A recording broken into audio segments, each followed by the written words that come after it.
साथियों, किए गए वादे के अनुसार मैं हाजिर हो गया हूं आप लोगों के सामने एक प्रैक्टिस सीरीज लेकर, जिस प्रैक्टिस सीरीज में हम बात करेंगे यूपीएसआई, यूपी कांस्टेबल और दिल्ली पुलिस कांस्टेबल में पूछे गए प्रीवियस ईयर क्वेश्चंस की। चैप्टर वाइज मैंने डिवाइड किया है इसमें सारी चीज़ों को। जिस चैप्टर से जो टाइप ज़्यादा पूछा गया है या फिर जिसके आने की संभावना बहुत ज़्यादा है, केवल उसी को लेके हम आगे बढ़ेंगे ताकि हम जो भी पढ़ें उसकी संभावना अधिकतम रहे एग्जाम में आने की। तो शुरुआत करते हैं और वही बात फिर से दोहराना चाहूँगा कि हो गई है पीर पर्वत सी पिघलनी चाहिए, इस हिमालय से कोई गंगा निकलनी चाहिए, और सिर्फ हंगामा खड़ा करना मेरा मकसद नहीं बच्चे, सारी कोशिश है ये सूरत बदलनी चाहिए, ये पेपर निकलना चाहिए, और मेरे सीने में नहीं तेरे सीने में सही हो कहीं भी आग, लेकिन आग जलनी चाहिए, आग जलनी चाहिए। इसी बात के साथ शुरुआत करते हैं आज की क्लास की। जैसे कि आपको स्क्रीन पे दिखाई दे रहा होगा, स्क्रीन पे कैसा दिखाई दे रहा है, आवाज़ कैसी आ रही है, ये पहली वीडियो आप लोगों के लिए है। इस सत्र की मैं कहूँगा इस सेशन की पहली वीडियो है, तो आप मुझे एक बार कमेंट में बता देंगे, और जो लोग इंस्टाग्राम से आए हैं वो कमेंट में इंस्टा या आई या जो भी आप लिखना चाहें वो एक कमेंट करके जरूर बता देंगे कि इंस्टाग्राम के माध्यम से हम जुड़े हैं। तो पहला चैप्टर नंबर सिस्टम, इसके टाइप 1 की बात करते हैं। टाइप 1 में हम बात करेंगे, जैसा लिखा हुआ है, विभाज्यता के नियमों पर आधारित प्रश्न, यानी कि डिविजिबिलिटी रूल्स। इनका महत्व क्या है एग्जाम में, ये क्यों इंपॉर्टेंट है, इसके बारे में अभी आप जान जाएंगे। इस सेशन में मैं आपके लिए 26 से 27 क्वेश्चंस लेके आया हूं। आप देखेंगे कि हर बार एग्जाम में डिविजिबिलिटी रूल से सवाल बनता है, और निश्चित ही इस बार भी बनेगा। यूपीएसआई का फेवरेट टॉपिक है, तो बिल्कुल आपको ध्यान में रखकर एक एक चीज को समझते हुए आगे चलना है। इसके अलावा एक तो यहां से सवाल बन गया डिविजिबिलिटी रूल का, जो मैंने आपको बताया, जो डायरेक्ट सवाल में बताऊंगा। इसके बाद मैं कुछ एप्लीकेशन से आपको बताऊंगा कि डिविजिबिलिटी रूल का इस्तेमाल ऐसे ऐसे सवालों में हम करेंगे जहां हमें लगेगा कि सवाल सॉल्व हो ही नहीं रहा, और वो सवाल डिविजिबिलिटी रूल से सॉल्व हो जाएगा। परसेंटेज में हम, रेशो में हम इसका इस्तेमाल करेंगे, यहां तक कि मैं आपको बताऊंगा मेंशुरेशन में, क्षेत्रमिति में कैसे इसका इस्तेमाल करके सवाल का दम निकाला जाता है, दम तोड़ा जाता है। शुरुआत करते हैं नंबर सिस्टम। मैं ये समझ के चल रहा हूं कि सारे लोग पहले से कहीं ना कहीं कोई बैच पढ़ रहे होंगे, बेसिक्स आपके क्लियर होंगे, बेसिक आप पढ़ के आए होंगे। फिर भी मैं एक बार आपको रिकॉल करा दूंगा सारी चीजें, ताकि आपको ऐसा ना लगे कि मैं भूल गया था, ये वाली बात भैया को बतानी चाहिए थी, सर को बतानी चाहिए थी। तो मैं रिकॉल एक बार आपको कराता हूं। विभाज्यता के नियम में हम चेक करते हैं कि कोई नंबर है वो किन किन नंबरों को काटेगा। जैसे 2 की डिविजिबिलिटी हुई, लास्ट का अंक 2 से कटना चाहिए, तो ऐसे हम चेक करते हैं कि कोई संख्या किन किन संख्याओं को काटेगी। इसकी बात करते हैं हम विभाज्यता के नियमों पे। तो सबसे पहली चीज मैं शुरुआत कर लेता हूं, ये कोई संख्या है, यदि 0 का इसमें भाग दें तो अनंत आता है, इन्फिनिटी आता है, ये आपको पता होगा। यानी कि 0 की डिविजिबिलिटी क्या है कि किसी भी संख्या में यदि 0 का भाग दिया जाएगा तो उत्तर इन्फिनिटी अनंत आएगा।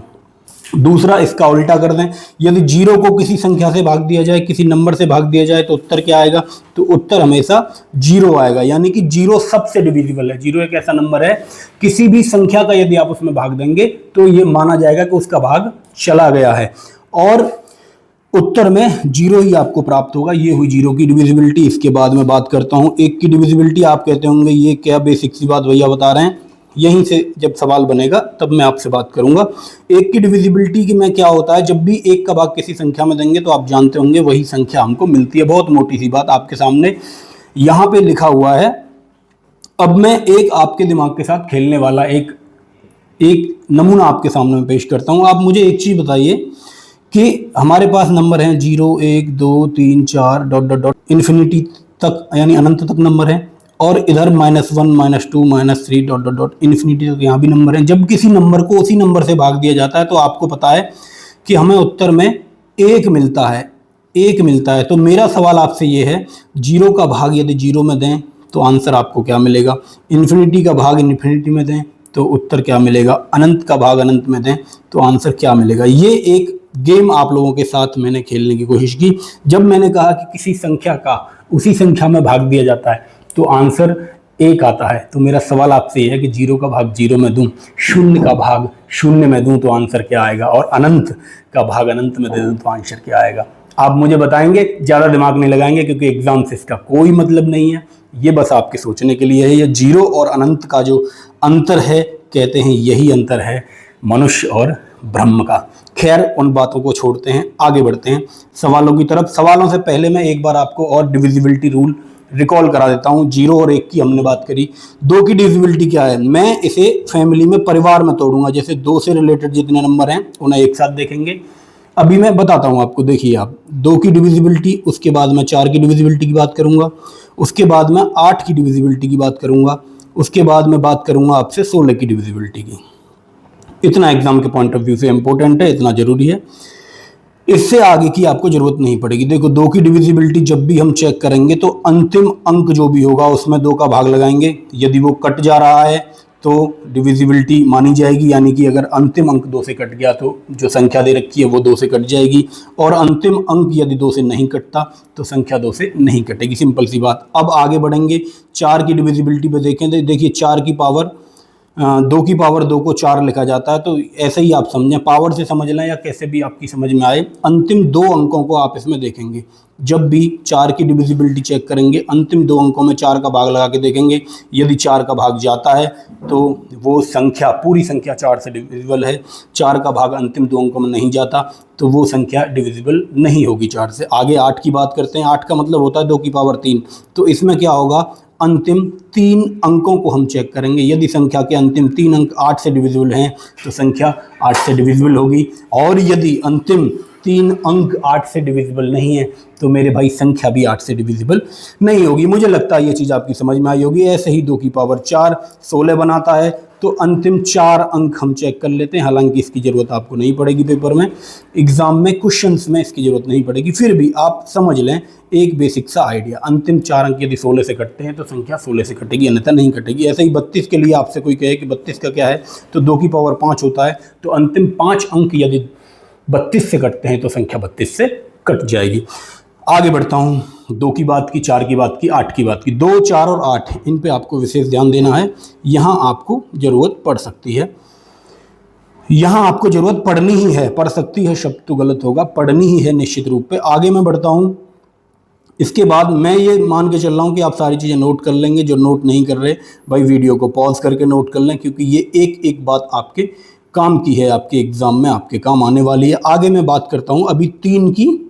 2 की हमने बात कर ली, अब मैं बात करूँगा आपसे 3 की डिविजिबिलिटी की। मैंने कहा 3 की डिविजिबिलिटी। 3 की डिविजिबिलिटी कैसे करेंगे, अंकों का योग हम देखेंगे। जो भी संख्या दी गई है उसके अंकों का योग यदि 3 से डिविजिबल है तो संख्या 3 से डिविजिबल होगी, डिविजिबल नहीं है तो संख्या डिविजिबल नहीं होगी। कैसे, अब आप उदाहरण के तौर पर देख लें। देखिए कोई संख्या मुझे दी गई 3691, इसी संख्या को आपको चेक करना है क्या ये संख्या 3 से कटेगी, तो आप इसके अंकों का योग देखेंगे। आप देखिए 6 और 3 9 और 9 18 और 1 19 हुआ इसके अंकों का योग। आपने 3 से भाग दिया, 3 छक्के 18, 1 से इसफल बचा, यानी 1 से इसफल बचा, संख्या 3 से नहीं कटेगी। अब मैं आपको बता रहा हूँ इस तरह आपको चेक नहीं करना एग्जाम में। एग्जाम में कैसे करेंगे इस बात को, देखिए 3 से डिविजिबिलिटी चेक करनी है। जब भी अंकों के योग की बात होगी, आंकिक योग की या डिजिटल सम की बात होगी, आप क्या करेंगे, अंकों का योग जब निकालेंगे तो जहां जहां आपको 3 मिलेगा या 3 से कटने वाली संख्या मिलेगी उसे आप वहीं काट देंगे, वहीं छोड़ देंगे, उसे जोड़ेंगे नहीं। कैसे, इस नंबर को दोबारा देखिए 3691 हमने नंबर लिया था, हमने कहा 3 की डिविजिबिलिटी चेक करनी है, तो आपने देखा 3 ये कट गया, ऐसे हटाओ। 6 भी 3 से कटता है, ऐसे हटाओ। 9 भी 3 से कटता है, ऐसे हटाओ। तो शेष क्या बचा, आप कहेंगे शेषफल 1 बचेगा, यानी कि ये संख्या 3 से डिविजिबल नहीं है, नहीं है, नहीं है। आगे बढ़ते हैं। 3 की डिविजिबिलिटी की बात की। अब 3 के बाद 3 की पावर 2 होती है, यानी कि 9। 9 की डिविजिबिलिटी की बात करेंगे तो 9 की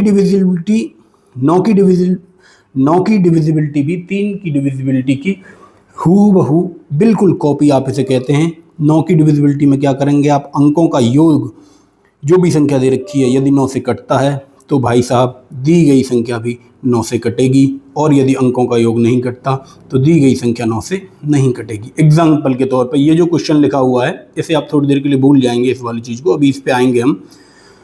देखो भाई 9 की डिविजिबिलिटी, कोई संख्या मुझे दी गई है 97854, इस तरह की कोई संख्या है, आपको चेक करना है क्या ये 9 से कटेगी। तो वही तरीका है, एक तो तरीका है आप पूरा जोड़ें फिर जोड़ को यहाँ लिखें, जो भी योग आया है उसमें 9 का भाग देके देखें। मैं जो आपको बता रहा हूँ उस ट्रिक पे आपको जाना है, उस अप्रोच पे आपको जाना है। ट्रिक में नहीं कहूँगा, मैं कहूँगा उस अप्रोच पे आपको जाना है। अप्रोच क्या है? जहाँ 9 मिले या 9 से कटने वाली कोई संख्या मिले उसे हम हटाते चलेंगे। जब 9 की आप चेक करेंगे डिविजिबिलिटी, जब अंकों का किसी भी संख्या के अंकों का योग करेंगे तो 9 से कटने वाली संख्या क्या ही मिलेगी, क्योंकि एक अंक सबसे बड़ा तो 9 ही है। तो हमेशा आपको 9 बना के उसे हटा देना है। 9 हुआ, 5 और 4 9 हुआ, ये हटा दिया। आपने देखा 7 और 2 9 हुआ, ये हटा दिया। 8 और 1 9 हुआ, इसे हटा दिया। शेष क्या बचा? आप कहेंगे साहब शेष बचा 0, यानी कि कुछ भी शेष नहीं बचा। तो मेरे साथी आपने देखा ये संख्या 9 से डिविजिबल थी, तो आप कहेंगे हाँ जी, जो संख्या आपने बताई थी भैया अभी, जो संख्या हमने ली थी वो 9 से पूरी तरह डिविजिबल थी। तो हमने देखा 2 की डिविजिबिलिटी, 4 की, 8 की और 16 की, जिसमें 2 और 4 और 8 आपके लिए मोस्ट इम्पोर्टेंट है।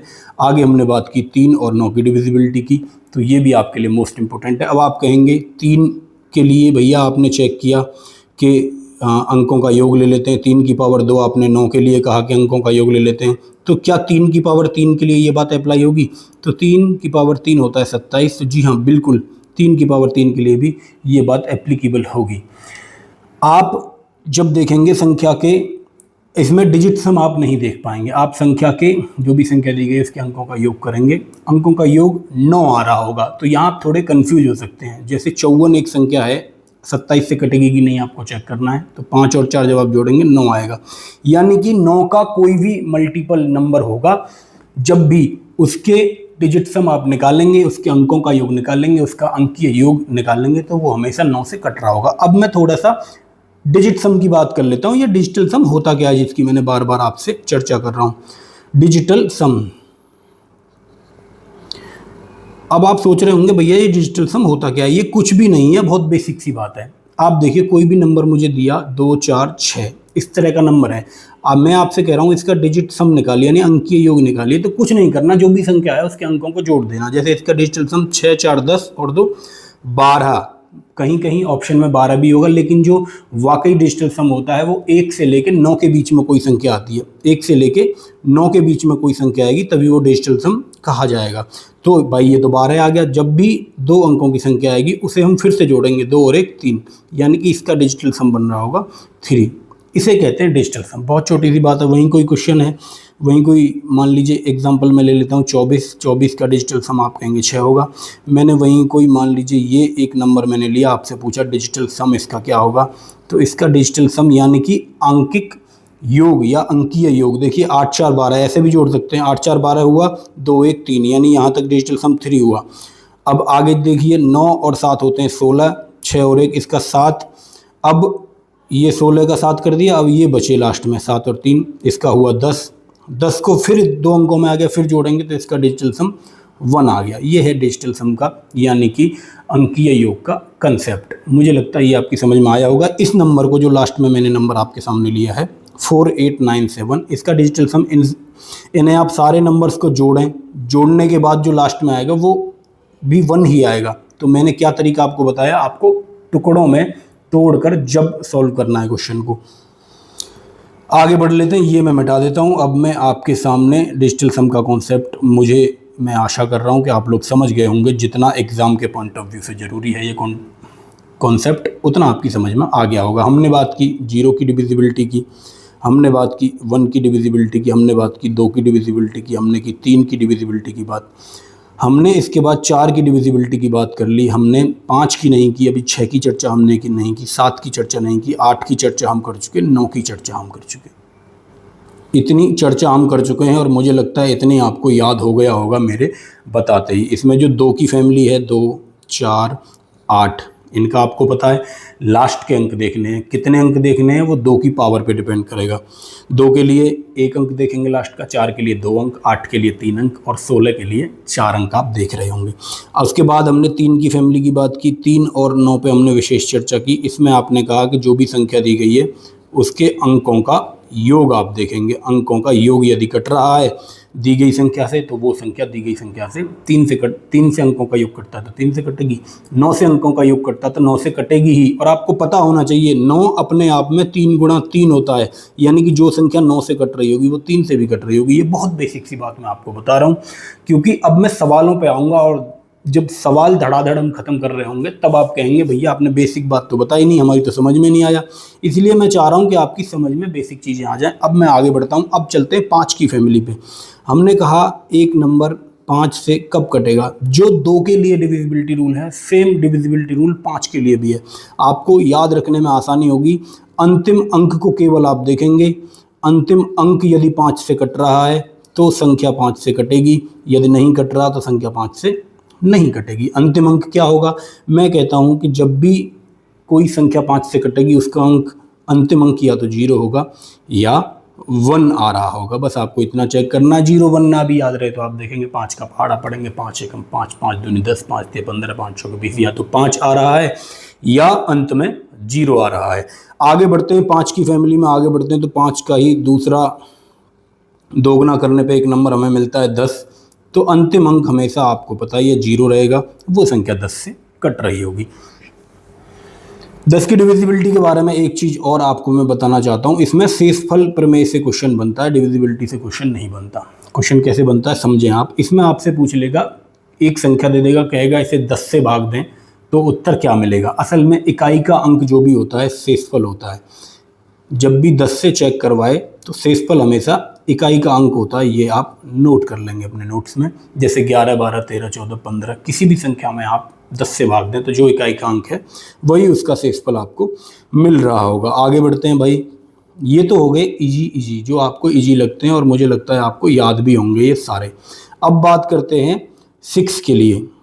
5 की हम बात कर चुके दोस्त, 5 के बाद हम 6 की बात करते हैं। देखिए 6 के लिए 6 का मतलब होता है 2 × 3, यानी कि संख्या 2 से भी कटनी चाहिए। मैं कह सकता हूं कि अंतिम अंक 2 से कटेगा, और 3 से कटनी चाहिए, यानी कि संख्या के अंकों का योग, अंकों का योग यदि 3 से कट रहा है और अंतिम अंक यदि 2 से कटने वाला है तो वो संख्या भी 6 से कट जाएगी। और यदि इन दोनों में से कोई भी एक कंडीशन गलत प्रूव हो गई तो वो संख्या 6 से नहीं कटेगी। बिल्कुल साधारण सी बात, 6 से कटने वाली संख्या कोई सम संख्या होगी और उसके अंकों का योग 3 से कट रहा होगा।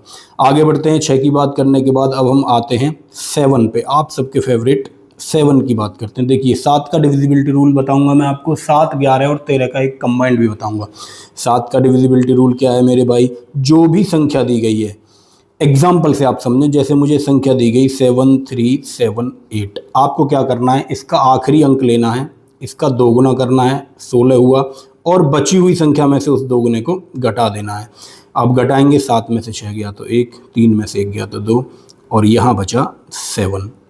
फिर आपको यहाँ दिख गया होगा 7 × 7, 7 × 21, ये कट चुका है 7 से। लेकिन फिर भी आपको कोई ऐसा नंबर मिले, फिर पता ना चले, फिर वही काम करेंगे, अंतिम अंक में 2 का गुणा करेंगे और बची हुई संख्या के साथ उसे माइनस कर देंगे। ये फिर आपने किया तो 2 एकम 2, आपने 2 माइनस किया तो यहाँ बचा 70। अब तो आपको समझ में आ ही गया होगा कि ये संख्या 7 से कट रही है। फिर भी समझ में ना आए तो फिर अंतिम अंक को 2 से गुणा करेंगे, 0, 7 में से 0 घटा देंगे तो 7 आ जाएगा। आपने देखा कि जब इस प्रोसेस को आप करते जाएंगे तो अंत में 7 ही आ जाएगा। तो 7 की डिविजिबिलिटी का रूल आप चाहें तो नोट कर लें।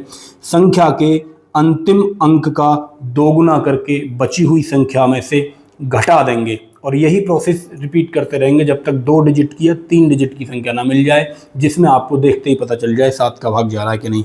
तो 7 की डिविजिबिलिटी खत्म हुई। 8 की हम बात कर चुके हैं, 9 की बात कर चुके हैं, 10 की बात कर चुके हैं।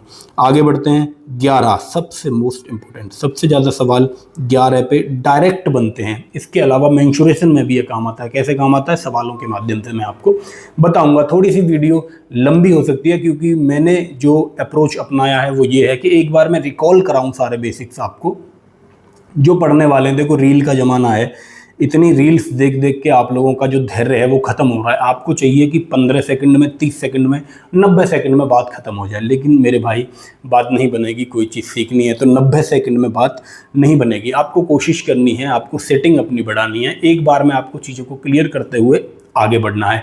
मैंने बात की 2 की डिविजिबिलिटी की। 2 की फैमिली में कौन कौन से हैं, 2, 4, 8, 16 और जितने भी आ गए हैं। इनमें क्या देखते हैं आप, अंतिम अंक 2 के लिए पहला, 4 के लिए 2 अंक और 8 के लिए 3 अंक। बात खत्म हुई। 5 और 10 के लिए भी सेम है, अंतिम अंक हम देख रहे थे।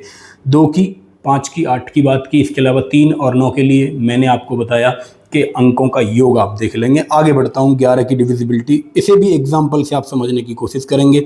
मैंने कोई संख्या ली, मान लीजिए 2 4 2 3 4 8 7 1, ये कोई संख्या है, मैंने रैंडम कोई नंबर ले लिया है, मेरे दिमाग में नहीं था क्या नंबर लेना है, या फिर इनमें से ऑप्शंस में से कोई ले सकते हैं। खैर, मैं आपको जो समझाना चाह रहा हूँ वो समझिए, बहुत आसानी से समझिए, कोई डेफिनेशन याद करने की आपको ज़रूरत नहीं है। पेपर में आपको कैसे क्वेश्चन को अप्रोच करना है ये आप देखिए। मैं कहता हूँ 11 की डिविजिबिलिटी के लिए अल्टरनेट जो नंबर हैं उनका सम निकालिए। अल्टरनेट कैसे, 1 छोड़कर 1, 2 के बाद 4 आया, 4 और 2 6 हुए, 6 के बाद 7 आया, 7 और 6 13 हुए, इसके बाद कुछ नहीं आया, तो यानी कि इनका योग हो रहा है 13।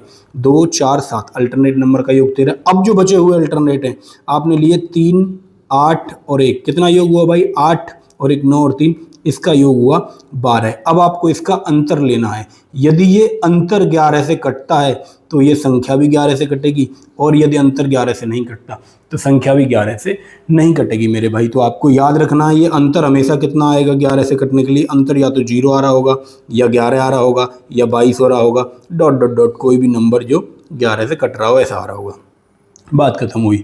आगे बढ़ते हैं दोस्त। अब यहीं तक आपसे सवाल बनते हैं। सबसे ज़्यादा सवाल जो पूछे जाते हैं वो 9 की डिविजिबिलिटी पे और 11 की डिविजिबिलिटी पे, और हमारे लिए काम के ये दोनों इसलिए हैं क्योंकि इनसे इनडायरेक्ट रूप से बहुत सारी ट्रिक्स का जन्म होता है इन्हीं दो नंबरों की डिविजिबिलिटी रूल से। आगे बढ़ता हूँ। अब मैं आपको बताता हूँ 13 का डिविजिबिलिटी रूल। अब 13 के लिए जो मैं आपको बताऊँगा वो 7 11 और 13 सबका कंबाइंड हम देखेंगे, 7 का 11 का और 13 का, यानी कि ये ऐसा डिविजिबिलिटी रूल है, ऐसे आप 7 के लिए लगाएं, 11 के लिए लगाएं और 13 के लिए लगाएं, सब में ये कारगर साबित होगा। कोई भी संख्या आपको दे रखी है, जैसे संख्या 7, संख्या मैंने ली 7 8 9, 7 8 9 और 6 7 3, यही रैंडम नंबर मैंने फिर से उठाया है। अब आपको देखना है कि ये संख्या 13 से कटेगी कि नहीं। 13 के लिए मैं एग्जांपल बता रहा हूँ। तो आप क्या करेंगे, पेयरिंग करेंगे, पीछे से 3 3 के जोड़े इसमें बनाएंगे। ये 3 का पहला जोड़ा, ये 3 का दूसरा जोड़ा और ये 3 का तीसरा जोड़ा। अब जो 11 के लिए किया था अल्टरनेट वाला सिस्टम वही करना है आपको, यानी कि अल्टरनेट को आप उठाएंगे, अल्टरनेट जोड़े को उठाएंगे। ये दोनों जोड़े लिए मैंने 673 और 789, इन दोनों को अल्टरनेट को जोड़ देंगे आप। पेपर में भी ऐसे ही करना है, जो मैं कर रहा हूँ ना यहाँ रफ की तरह ऐसे ही करना है आपको, अलग कहीं नहीं लिखना। उसी नंबर के नीचे आप लिखेंगे 9 3 12 का 2 हासिल 1, 8 और 1 9 और 7 16 का 6 हासिल 1 और 7 और 7 14, 1462 हुआ। अब इसके साथ तो कोई अल्टरनेट जोड़ा है नहीं, कोई होता मान लो यहाँ कोई संख्या होती 10 करके, तो इसे केवल 2 का जोड़ा बना लेते, इसके आगे हम 0 मान लेते। ये मान लो संख्या बढ़ गई, अब तो इसका अल्टरनेट जो है इसे अल्टरनेट के साथ जोड़ेंगे, इसे इसके साथ जोड़ा आपने 789 के साथ 10 को जोड़ा तो आपको मिला 799। अब आप इनका अंतर देखेंगे दोनों का, इन दोनों का अंतर आप निकालेंगे, क्या है 1462 है और 799 है। आप इसके अंतर की तरफ गए, 9 3 12 मिला, 12 में से 9 गए तो 3 मिला, और आपको 15 में से 9 जाने पर 6 मिला, और आपको 13 में से 7 जाने पर 6 मिला, यानी कि 663 इसका अंतर आ गया।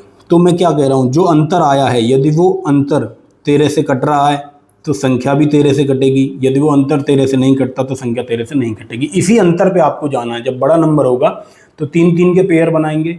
अब उन पेयर को अल्टरनेट जोड़ने के बाद उनके अंतर देखेंगे, उनका अंतर यदि 13 से कट रहा है तो संख्या 13 से कट जाएगी, उनका अंतर यदि 11 से कट रहा है तो संख्या 11 से कट जाएगी, उनका अंतर यदि 7 से कट रहा है तो संख्या 7 से कट रही होगी। तो मुझे लगता है इस अप्रोच को आपको ध्यान रखने के लिए 13 के लिए ये अप्रोच ज़्यादा ज़रूरी है, 7 और 11 के लिए हम आपको पहले ही बता चुके हैं। तो ये मुझे लगता है आपकी समझ में बेसिक सारे आ गए होंगे। ये सारे बेसिक यहाँ खत्म हुए। अब सवालों की दौड़ शुरू करते हैं। अब आपको देखना है कैसे अप्रोच करना है सवालों को पेपर में। जो सवाल पेपर में 2 मिनट लेते हैं, 4 मिनट लेते हैं, उन्हें कैसे देखते ही सॉल्व करना है। अब जो मैंने शुरुआत में क्वेश्चंस लिए हैं वो आपको इजी लग सकते हैं, हालांकि वो इजी हैं भी, इसलिए आपको इजी लगेंगे। आसान सवालों से मैं शुरुआत करूंगा, धीरे धीरे जैसे लेवल बढ़ेगा आप देखेंगे अंतिम सवाल जो हम कर रहे होंगे आपको मज़ा उन सवालों में आ रहा होगा निश्चित ही। पहला सवाल हमने उठाया और सवाल हमसे पूछता है कि निम्न में से कौन सी संख्या 11 से विभाजित है। 11 की विभाज्यता का नियम आपके दिमाग में था। आपने तुरंत याद किया कि 11 की डिविजिबिलिटी के लिए हम अल्टरनेट नंबर का योग करके उनका अंतर देखते हैं। तो ऑप्शन ए पे मैं गया, मैंने अल्टरनेट नंबर को उठाना चालू किया। मैंने कहा 2 9 और 2 11 और 3 14 और 2 16 यहाँ पर बना। दूसरा हमने देखा 9 और 6 15 और 1 16 यहाँ पर बना। आपने देखा अंतर 0 हुआ, यानी कि ये ऑप्शन पहला ही आपको मिल गया जो 11 से विभाज्य है। तो आप आंख बंद करके कह सकते हैं कि ऑप्शन ए मेरा सही है, ऑप्शन ए 11 से विभाज्य। दूसरे सवाल की तरफ चलता हूँ। दूसरा सवाल क्या कह रहा है कि यदि n 11 से विभाज्य है तो सबसे छोटी प्राकृतिक संख्या n का मान ज्ञात कीजिए। ये फेवरेट सवाल है एग्जाम का। ये एग्जाम्स में इस तरह का सवाल आपके सामने प्रकट हो जाएगा। इस तरह का सवाल आपको निश्चित ही देखने को मिलता है, जिसमें कोई एक मिसिंग नंबर को n कह देगा, x कह देगा, a कह देगा, तब आपसे पूछ लेगा। आपको वही करना है, बिल्कुल आपको कहीं से अलग से लिखने की ज़रूरत नहीं है। जो आपका पेपर है वहीं आप दिमाग लगाएंगे, और आपको पेन चलाने की भी ज़रूरत नहीं है। मैं पेन चला रहा हूँ ताकि चीज़ें आपकी समझ में आ जाए। देखिए n के साथ 3 को जोड़ेंगे, ठीक है। n को आप थोड़ी देर के लिए अलग रखिए, जो भी चीज़ें जुड़ने की हैं पहले उन्हें जोड़ के देखो। 3 7 और 3 10 और 4 14, ये 14 प्लस n बना पहला योग। दूसरा योग 4 और 2 6 और 2 8 बना। अब मुझे बताइए अंतर या तो 0 हो इसका, या फिर 11 हो या 22 हो। हमने आपको बताया अंतर क्या 0 हो सकता है भाई, ये संख्या पहले से ही 6 अधिक है, 6 अधिक पहले से ये संख्या है, तो अंतर 0 तो नहीं हो सकता, तो अंतर 11 हो सकता है। मुझे बताइए 14 पहले से ही 6 अधिक है, और n को यदि मैं 5 कर दूं तो 6 पहले से ही अधिक था, 5 और अधिक हो जाएगा, पूरा 11 हो जाएगा। यानी मैं कह सकता हूँ n की वैल्यू 5 होगी, तो ये संख्या 11 से कट रही होगी। आपकी समझ में आ गई होगी ये बात। n की वैल्यू आपको 5 लेनी पड़ेगी, तभी 14 और 5 19 होंगे, और 19 में से 8 जाने पर 11 बन रहा होगा, और आपका सवाल दम तोड़ देगा। मैं आशा कर रहा हूँ आपकी समझ में आ गई होगी बात। बहुत आसान चीज़ें अभी चल रही हैं, अभी हम लेवल को थोड़ा सा अप करेंगे। 1-2 सवाल और देख लें। 9 और 2 11, ये 11 और 8 ये 19 बना। दूसरा देखा आपने 9 और 7 16, 16 और 4 20 बना, यानी कि अंतर 1 है, 11 से नहीं कटता। दूसरा आपने चेक किया 9 और 2 11 और 0 11 और 8 ये 19 बना। दूसरे आपने देखे अल्टरनेट 6 9 और 6 15 और 4 ये भी 19 बना। इनका अंतर 0 हुआ, यानी कि ऑप्शन बी 11 से डिविजिबल है। मैं कह सकता हूँ ऑप्शन बी नहीं, ऑप्शन सी। आपको ये भी ध्यान रखना है, मैंने ऑप्शंस को भी उल्टा सीधा रखा है, और निश्चित ही आपको एग्जाम में ऑप्शंस उल्टे सीधे दिखेंगे। ऑनलाइन में तो निश्चित ही दिखते ही हैं, एक ही जगह बी आ जाता है, कभी बी की जगह सी आ जाता है। ऑफलाइन में भी कभी कभी वो हो सकता है आपकी प्रेजेंस ऑफ माइंड को चेक करने के लिए ऑप्शंस को आगे पीछे कर दे। तो आपको जो ऑप्शन आपने लगाया है पेपर में, वही ऑप्शन आपको गोले में भी भरना है। जैसे कि यहाँ पर ऑप्शन सी सही है, लेकिन वो बी के स्थान पर है, तो आपको आंसर में सी ही भरना है, बी नहीं भरना। आगे बढ़ेंगे। आपने देखा ये एक संख्या है n5921, 11 से विभाज्य है, तो सबसे छोटी प्राकृतिक संख्या n का मान ज्ञात कीजिए। आप सवाल की तरफ गए, आपने देखा फिर वही 11 की डिविजिबिलिटी का कंसेप्ट लगाया। n के साथ आपको 9 को जोड़ना है, 9 के साथ 1 को जोड़ना है। आपने कहा ये 10 प्लस n पहली चीज़ बनी। दूसरा अल्टरनेट आप जोड़ने गए, आपने देखा 5 और 2 7 बना। अब मैं कहता हूँ फिर आपसे, या तो अंतर 0 होना चाहिए, या 11 होना चाहिए, या इसका कोई मल्टीपल। तो अंतर 0 तो हो नहीं सकता। क्यों नहीं होगा? क्योंकि 10 ऑलरेडी 3 अधिक है।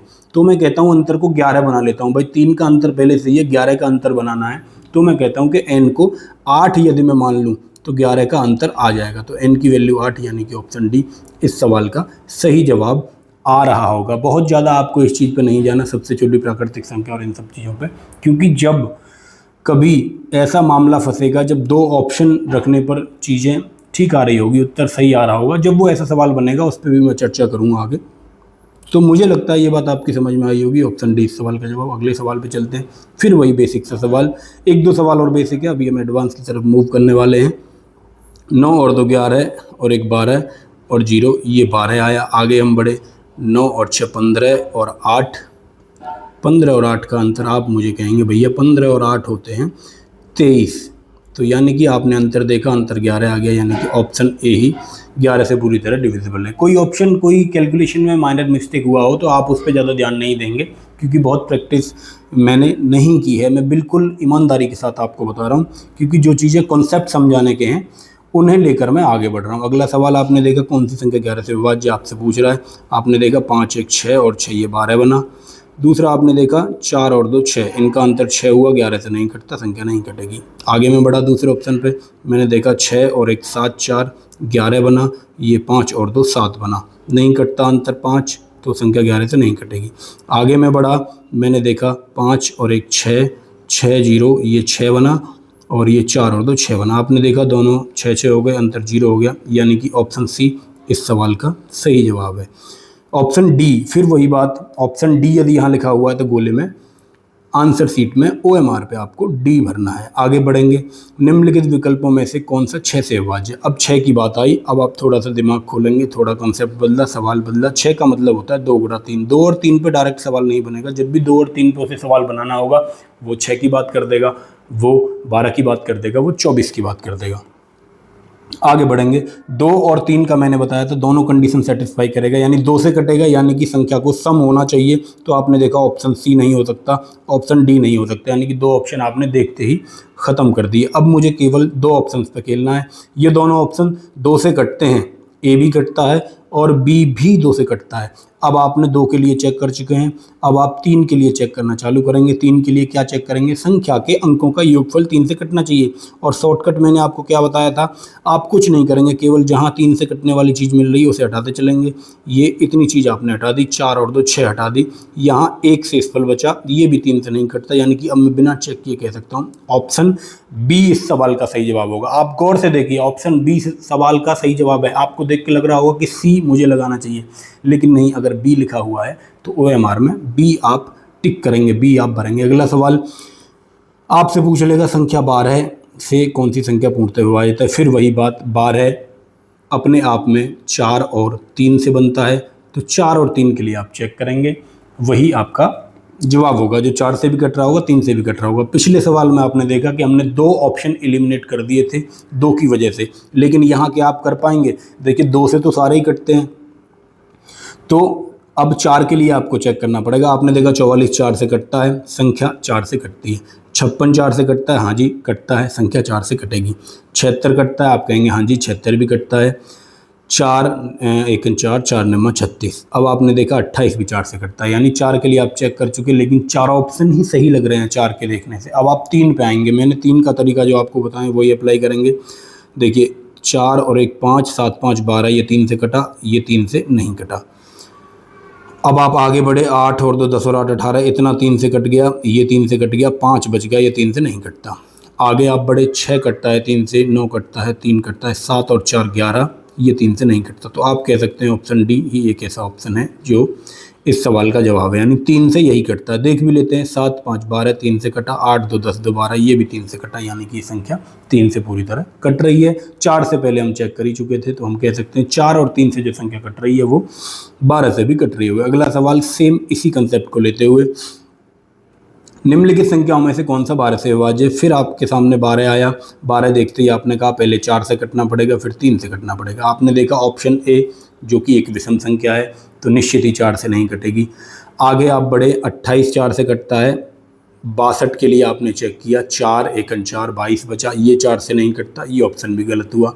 अब आप आगे बढ़े, 4 दूनी 8 4 3 12, यानी 2 ऑप्शन आप एलिमिनेट कर चुके हैं 4 के डिविजिबिलिटी को चेक करके। अब आप 3 के लिए चेक करने जाएंगे मेरे भाई, 3 के लिए चेक करेंगे तो आपने देखा 8 1 9, ये 3 से नहीं कटता, तो आप कह सकते हैं कि ये जो लास्ट का बचा हुआ है डी, ये 3 से कट रहा होगा। निश्चित ही आपकी समझ में आ गया होगा। ऑप्शन डी टिक करते हुए, गोला भरते हुए OMR पे आप आगे बढ़ेंगे। आपका पेपर ऑनलाइन है तो उस हिसाब से आगे बढ़ेंगे। अब आप अगला सवाल देखें, एक लेवल अप अब यहाँ पे सवाल का हुआ। सवाल आपके सामने है, कौन सी संख्या कह रहा है कि 7 6 7 4 5 1 2 8 1 1 2 0 की विभाजक है, यानी ये पूछ रहा है कि इतने नंबर जो दिए गए ऑप्शन में, इनमें से किससे ये दिया गया नंबर पूरी तरह कटेगा। तो वही तरीका है चेक करने का भाई। सबसे पहले ऑप्शन ए पे जाएंगे, चेक करेंगे। 5 15 के लिए कैसे चेक करेंगे, 5 से कटना चाहिए और 3 से कटना चाहिए। 5 से चेक करना आसान है, तो पहले 5 से चेक करेंगे। आपने देखा 5 से कटता है, 0 आ रहा है। अंतिम अंक 5 के लिए हमने बताया था आपको, अंतिम अंक चेक करेंगे तो 0 है, अंतिम अंक 5 से कटा, संख्या 5 से कट जाएगी। अब 3 के लिए आप गए, आपने देखा 6 3 से कटा, 5 4 9 3 से कटा, 8 1 9 3 से कटा, 2 1 3 3 से कटा। अब क्या बचा भाई साहब, 7 और 1 8 और 0, 8 3 से नहीं कटता, यानी कि ये संख्या 3 से नहीं कटती। अब आप आगे बढ़े, आगे बढ़ के आप मुझे एक चीज़ बताइए, यदि संख्या 3 से नहीं कटी है, इसका मतलब 18 का मतलब भी 6 गुणा 3 होता है, या मैं कहूँ 9 गुणा 2 होता है। यहाँ भी 3 से इसको कटना पड़ेगा, यानी कि संख्या 18 से भी नहीं कटेगी, यदि 3 से नहीं कटी है तो। आप समझ गए होंगे। अब आप आगे बढ़िए, आप 16 और 14 के लिए अब चेक कर रहे होंगे आपने सवाल को। मैं इस नंबर को थोड़ा सा साफ कर लेता हूँ। ये नंबर 2 ऑप्शन हम गलत कर चुके हैं, अब ऑप्शन 2 हमारे पास है, इनमें से मैं चेक करना है किससे कटेगी। मैंने कहा ऑप्शन सी से पहले चेक करते हैं। ऑप्शन सी 16 का मतलब होता है 4 गुणा 4। थोड़ा सा लेवल अप इस बार सवाल का हुआ। आप चाहें तो वीडियो पॉज करके क्वेश्चन को सॉल्व करने की एक कोशिश कर सकते हैं। 16 के लिए जब जवाब चेक कर रहे होंगे तो मैंने आपको बताया था 2 की पावर 4 से बनता है 16, यानी कि अंतिम 4 अंक आप चेक करेंगे। आप यहाँ ये भी कह सकते हैं कि 4 से चेक कर लूँ भैया, तो मिस्टेक होने के चांस हैं आपसे। मैं तो 4 की डिविजिबिलिटी चेक करके सवाल को सॉल्व कर दूंगा, लेकिन जो नया बच्चा है वो मिस्टेक कर जाएगा इस सवाल में। इसलिए मैं कह रहा हूँ कि 16 के लिए मैंने आपको कहा था 2 की पावर 4, यानी कि अंतिम 4 अंक आप देखेंगे, ये वाले अंतिम 4 अंक आपने देखा। आपने देखा 16 से 112 कटता है 6 7 42। 16 गुणा 7 आपको पता ही है, 16 का पहाड़ा जिन्हें आता है वो जान रहे होंगे कि 16 से 112 कटता है। मैं कहता हूँ आपको 16 का पहाड़ा नहीं भी आता तो आपको पता है 16 से मुझे काट के देखना 112 को, तो 6 का पहाड़ा जब आप पढ़ेंगे 6 7 42, तो आप 16 गुणा 7 करके भी एक बार चेक कर सकते हैं। जिन्हें नहीं आता पहाड़ा, जैसे मुझे नहीं आता, तो मैं कैसे करता, मैं करता 16 का लास्ट का अंक 6, मुझे देखना 2 कब बनता है 6 के पहाड़े में, 7 6 42, यानी कि 16 गुणा 7 करके देखा, 7 6 42 हासिल 4, 7 1 7 4 11 112, यानी कि 16 से ये 70 बार कट रहा होगा क्योंकि 1 0 एक्स्ट्रा है। ऑप्शन सी मुझे मिल गया। अब इसको डी को चेक करने की जरूरत नहीं रही। ये अप्रोच आपको लगाने हैं, आपको पूरा भरोसा रखना है अपने ऊपर। जितना ज़्यादा कॉन्फिडेंस आप अपने ऊपर रखेंगे उतना ही अच्छा परफॉर्मेंस आपका एग्जाम में होगा। इस बात को बिल्कुल गांठ बांध लें। जैसे कि मैंने सी लगा दिया तो लगा दिया, जब एक ऑप्शन मिल गया तो मैं क्यों डी को चेक करूं। ये कॉन्फिडेंस आप में आएगा धीरे धीरे। अभी तो आपका क्या मन करेगा, नहीं यार कहीं सी गलत तो नहीं है, मैं डी को और चेक कर लूँ एक बार। नहीं, जब आप प्रैक्टिस कर लेंगे सवालों की, कोई भी सवाल एग्जाम में ऐसा नहीं होना चाहिए जो आपने पहले जिसकी प्रैक्टिस नहीं की हो। कैसे अटेम्प्ट करना है इसकी मैं बात करूँ तो सब मैथ्स के क्वेश्चन एग्जाम में वही अटेम्प्ट किए जाते हैं जिनकी आपने प्रैक्टिस कर रखी है, यानी कि जो सवाल आपने 1-2 बार लगा रखे हैं अपने सेल्फ स्टडी में, आपने तैयार मॉक पेपर लगाते समय, प्रैक्टिस करते समय, सिलेबस करते समय जिस तरह के सवाल किए हैं उसी तरह के सवालों को अटेम्प्ट करना है। गणित में खासकर जो सवाल आपने पहली बार देखा है एग्जाम में, जिस तरह का जिस टाइप का, उसे आप पहले अटेम्प्ट में छोड़ देंगे। पेपर को जब आप सॉल्व करते हैं तो सबसे पहले आप लास्ट तक जाते हैं क्वेश्चंस को सॉल्व करते हुए, फिर जो बचे हुए हैं उन्हें दोबारा में अटेम्प्ट करते हैं। ये आपको पता होना चाहिए बिल्कुल। एक बार में कभी भी गणित के सवाल से मत उलझिए। आपको लगता है ये सवाल मुझसे नहीं होगा, पहली बार देखा उसे छोड़िए, आगे बढ़िए। जो इजी सवाल हैं उन्हें ख़त्म करके जब दोबारा आएंगे तब सॉल्व करेंगे। अगला सवाल आपके सामने है। संख्या 4 ऑप्शन दे रखे हैं, 24 से पूरी तरह विभाजित है। आपके सामने 24 है। मैंने कहा 24 क्या है गुरु, आप कहेंगे 6 गुणा 4 ही 24 है भैया, यानी कि संख्या को 4 से भी कटना पड़ेगा और 3 से भी कटना पड़ेगा और 2 से भी। आपने गौर से देखा तो ऐसा सवाल जब भी बनेगा थोड़ा सा ट्रिकी इसमें अप्रोच हो सकता है। ऐसे सवाल को जब आपने ब्रेक किया तो आपने देखा 3 2 और 4 ये चीज़ें बन रही, तो मैं कह सकता हूँ इसमें मोटा मोटा जो आपको बन रहा है वो 8 गुणा 3 बन रहा है। या तो आप 24 से सीधा 8 गुणा 3 पर, यानी संख्या 8 से कटेगी और 3 से भी कटेगी। ऐसा मैं क्यों कह रहा हूँ, ताकि मिस्टेक के जो चांसेस हैं वो कम हो जाएं। तो सबसे पहले 3 से कटने वाली संख्या की तरफ चलें कि 8 से कटने वाली संख्या की तरफ चलें, ये आपका कॉल है, आप मुझे बताएं। तो सबसे पहले मैं कह रहा हूँ कि 3 से मैं चेक कर लेता हूँ, क्योंकि 3 से चेक करना यहाँ पर मुझे थोड़ा आसान लग रहा है। तो मैं 3 के लिए बढ़ा, मैंने देखा 7 4 11 और 1 12, 7 4 11 1 12, इतना 3 से कटा। ये 3 से नहीं कटता, संख्या 24 से नहीं कटेगी। आप गए 8 2 10 और 8 18, 3 से कटा, 18 कटा और 6 भी कटा, 5 बच गया। तो मुझे लगता है 5 बच गया तो संख्या 3 से नहीं कटेगी दोस्त। 8 2 10 5 15, ये 3 से कटा, 7 5 12, ये भी 3 से कटा, यानी कि संख्या 3 से कटी। 3 से कटने का ही केवल ये आधार नहीं ले सकते हम कि संख्या 24 से कट जाएगी, अभी आपको 8 से भी कटवाना है। तो ऑप्शन सी को और देख लेते हैं। ये 3 से कट चुका है, ये मैंने गलत से लगा दिया, ये 3 से कट चुका है। अभी 8 से भी चेक करेंगे। आप ऐसी जल्दबाजी ना करें कि 3 से चेक किया, अभी एक ऑप्शन और है उसे भी चेक कर लें। आपने देखा 9 3 से कटा, 6 3 से कटा, 3 3 से कटा, 7 4 11, ये 3 से नहीं कटता, यानी कि अब आप कह सकते हैं कन्फर्म कि ऑप्शन डी ही एक सही ऑप्शन इसमें दे रखा है। अब आपको 8 से चेक करने की ज़रूरत नहीं। यदि एक से ज़्यादा ऑप्शन मुझे मिलते तो निश्चित ही मैं चेक करने की तरफ बढ़ता। काफ़ी देर हो गई मुझे बोलते बोलते, मेरा गले की आवाज़ चेंज हुई, आपको दिखाई दे रही होगी, सुनाई दे रही होगी। तो अब मैं आगे बढ़ता हूँ। ये सवाल आपके सामने 1 2 3 2 4 हैज़ 8 4 में हैज़ को निम्न में से किससे बदला जाए ताकि वह 8 का गुणज बन जाए। यानी कि मोटा मोटा आपसे पूछना ये यही चाह रहा है 1 2 3 2 4 ये हैज़ है कोई संख्या, ये 8 4 है। इसमें देखो कहीं हैज़ दे देगा, कहीं ए देगा, कहीं बी देगा, कहीं एक्स वाई कुछ भी दे दे, यानी अननोन कहेगा। क्या वैल्यू इसकी जगह रखूँ कि 8 से कट जाए। तो मैंने आपको बताया था कि 8 से कटने के लिए अंतिम 3 अंक आपको चेक करने हैं। 8 से कटने वाले जो सवाल आते हैं उनमें समस्या यही है कि कभी कभी एक से ज़्यादा ऑप्शन ऐसे मिल जाते हैं जिनसे 8 से कट रहा हो। फिर वो कहता है कि छोटी से छोटी संख्या क्या होगी, न्यूनतम संख्या क्या होगी, अधिकतम संख्या क्या होगी। उस पॉइंट का आपको ध्यान रखना है। इस सवाल में हालांकि उसने ऐसा नहीं कहा। तो आप देखेंगे 8 से कटने के लिए भाई 84 तो 8 से कटता ही है। अब आप देखेंगे ऑप्शंस को रख रख के। पहला ऑप्शन आपने 8 रखा, 8 जैसे ही आपने रखा आपने देखा 88 8 से कट गया, 4 बच गया लास्ट में, तो ये नहीं कटेगा। दूसरा ऑप्शन आपने 6 रख के देखा, तो 6 रखते ही ये 68 हो जाएगा। भाई ऐसे रख के देख लो, 68 हो गया, 8 का भाग दिया, 8 8 64 44 बच गया, फिर नहीं कटता।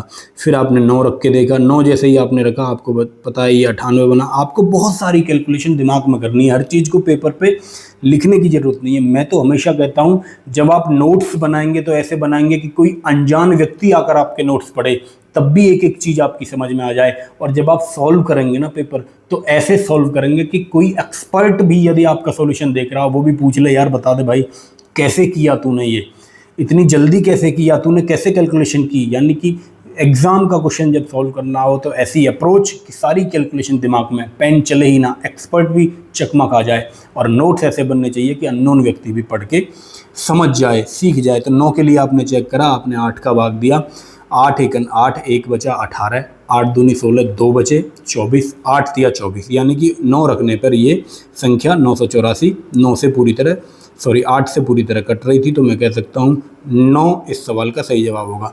जो बच्चे कन्फ्यूज़न में हैं वो रख के देख लेंगे, भाग दे के देख लेंगे, बहुत छोटी सी बात है, मुझे नहीं लगता ये भी आपको बताने की ज़रूरत। फिर भी जो बच्चे हमारे नए हमारे साथ जुड़े हैं वो एक बार भाग दे के देख लेंगे। अगले सवाल पे आता हूँ, सेम वही सवाल है, 5 अंकों की हुई संख्या है। संख्या उसने कहा क्या है भाई, 2 4 7 x और 8। ये गुणा 8 मत समझ लेना, कह रहा है 44 से विभाजित होती है। तो 44 से विभाजित का मतलब आप समझ जाएंगे 11 गुणा 4 की बात कर रहा है। तो कौन सा अंक x को प्रतिस्थापित करेगा, आप मुझे बताइए। जैसे ही आपने देखा 4 की डिविजिबिलिटी चेक करनी है तो बहुत आसान काम है। 4 के लिए मैंने क्या बताया था, 2 की पावर 2 4 होता है, यानी कि अंतिम 2 अंक हम 4 के लिए चेक करते हैं। आप मुझे बताइए ऑप्शन ए यदि रख दूं तो क्या 4 से कटेगा, 18 4 से कटता है, आप कहेंगे नहीं, तो ऑप्शन पहला गलत हुआ। 2 रख दूं तो 4 से कटता है, आप कहेंगे हाँ भैया 2 रखने पे 4 से कट जाएगा, लेकिन 11 के लिए चेक करना पड़ेगा। तो मैंने कहा एक ऑप्शन तो 2 हो सकता है 4 से कटने के लिए। दूसरा क्या 3 रखूं तो 4 से कटेगा, 38 क्या 4 से कटता है, आप कहेंगे नहीं कटता, तो 3 भी खत्म हुआ। 4 रखेंगे तो 48 हो जाएगा, आप कहेंगे हाँ भैया 48 हो जाएगा। 2 और 4 के लिए 4 से कट रहा है, लेकिन 11 से भी कटने की कंडीशन उसने कही। आप सवाल पे गए गुरु, और 11 से कटने का वही तरीका है, अल्टरनेट नंबर आप जोड़ेंगे। आपने देखा 7 और 2 9 और 8 17 ये बना। दूसरा 4 + x ये बना, 4 + x ये बना। आप मुझे बताइए 17 में से क्या घटाऊं कि अंतर या तो 0 हो जाए, या 11 हो जाए, या 22 हो जाए, तभी तो 11 से कटेगा। दोस्तों कितनी बार बताया, 6-7 क्वेश्चन शुरुआत में यही करवाए हैं।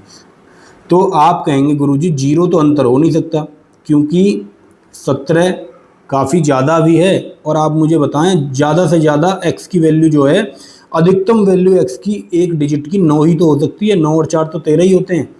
तो अंतर 0 नहीं बैठ रहा। तो अंतर मैंने कहा 9 और 4 13, अंतर 0 नहीं हो सकता, तो अंतर 11 हो सकता है। तो अंतर 11 कब होगा, आप मुझे बताइए अंतर इसका 11 कब होगा। 17 में से आप कितने घटाएं कि 11 हो जाए।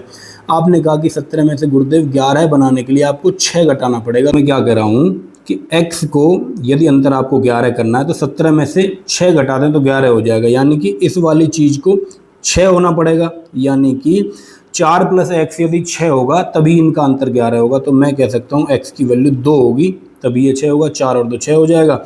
अब जब ये पूरा 6 हो जाएगा तो 17 और 6 का अंतर 11, संख्या 11 से कट रही होगी। तो आपने कहा x की वैल्यू 2 एक ऐसा ऑप्शन है जो इन कंडीशंस को सेटिस्फाई कर रहा है। तो बी आप लगाकर आगे बढ़ गए। अगली संख्या फिर आप आए 9 की डिविजिबिलिटी की तरफ। 9 की डिविजिबिलिटी आप रिकॉल करें, यानी जब संख्या के अंकों का योग 9 से कट रहा होगा तो संख्या निश्चित ही 9 से कट रही होगी। आप इस बात का इम्तिनान रखें, आप बिल्कुल भरोसा रखें इस बात का जो मैंने बताई है। तो जहाँ जहाँ ऑप्शन में आप ऑप्शन से चेक करते जाएंगे, पहला ऑप्शन आपने देखा 9 से कटने वाली संख्या के लिए अंकों का योगफल निकाला, तो मैंने तरीका आपको बताया, जहाँ जहाँ 9 बनेगा उसे खत्म कर देंगे। 9 बना, 8 और 1 9 बना, 4 और 3 7 और 3 10 बन गया भाई साहब, यानी कि एक इसमें एक्स्ट्रा बन गया। तो ये 9 से नहीं कटता। आगे बढ़े, 9 कटा, 8 और 1 9 कटा, 4 2 6 2 8 बन गया यहाँ, ये 9 से नहीं कटेगा। 9 बना, 4 और 3 7 और 2 9 बना, 8 और 1 9 बना, यानी कि ऑप्शन बी इस सवाल का सही जवाब। फिर आप सी और बी में कंफ्यूज ना हो, ऑप्शन बी इस सवाल का सही जवाब लगाते हुए आगे बढ़े। अगला सवाल फिर 9 की डिविजिबिलिटी से संबंधित। अब मुझे लगता है आप एक्सपर्ट हो गए होंगे इन मामलों के। 9 की डिविजिबिलिटी के लिए चेक करें, 6 और 3 9 बना, 5 और 4 9 बना, 2 बच गया, नहीं कटता। आपने देखा 5 4 9 बना, 8 2 10 और 3 13 बन रहा है टोटल, 9 से नहीं कटता। आपने देखा 6 और 6 12 और 3 15 और 3 18, 18 9 से कटता है। आप कहेंगे हाँ जी भैया ये 9 से कटेगा, ऑप्शन बी इस सवाल का सही जवाब लगाते हुए आप आगे बढ़ गए। अब अगला सवाल आपके सामने है, कह रहा है 90 से विभाज्य, यहाँ पर कॉमा लगाना ये भूल गए। ये भी आपको चीज़ देखनी है, कभी कभी हिंदी में क्वेश्चन को गलत टाइप करके दे दिया जाता है, इंग्लिश जब आप पढ़ते हैं तो आपको समझ में आता है कि ये संख्या अलग है, ये अलग है। यहाँ आप देखेंगे तो आपको लगेगा कि एक ही संख्या दे रखी है। तो इस चीज़ से आपको बचने के लिए एक बार नज़र मार लेनी है जब भी कन्फ्यूजन लगे सवाल में इंग्लिश के वर्जन पर। आपने देखा 90 का मतलब होता है 10 गुणा 9, यानी कि इस संख्या को 10 से भी कटना पड़ेगा, 9 से भी कटना पड़ेगा। तो 10 से कटने के लिए तो कंडीशन सेटिस्फाई तभी होगी जब y की वैल्यू 0 हो जाए। तो y का तो लफड़ा ही ख़त्म हो गया भाई, y को तो 0 होना पड़ेगा तभी 10 से कटेगी। तो 10 की बात खत्म हुई। अब हम बात करते हैं 9 की। 9 से संख्या कब कटेगी? जब इसके अंकों का योग 9 से कट जाए। आपने देखा 8 और 1 9 हुआ, कटा। आपने देखा 6 और 4 10 हुआ, 10 हुआ गुरु, और x बचा। अब इसे 9 से कटना है, तो ये 18 हो तभी तो 9 से कटेगा, यानी x की वैल्यू 8 होगी तभी तो 9 से कटेगी। तो ऑप्शन डी इस सवाल का सही उत्तर हुआ। लगाते हुए आप आगे बढ़ गए, अगले सवाल पे गए। एक अभाज्य संख्या 11 से विभाज्य। देखिए इस सवाल को भी जब आप हिंदी में पढ़ेंगे, दिल्ली पुलिस कांस्टेबल में ये सवाल पूछा गया 2023 में, पिछले साल, मतलब पिछले एग्जाम में।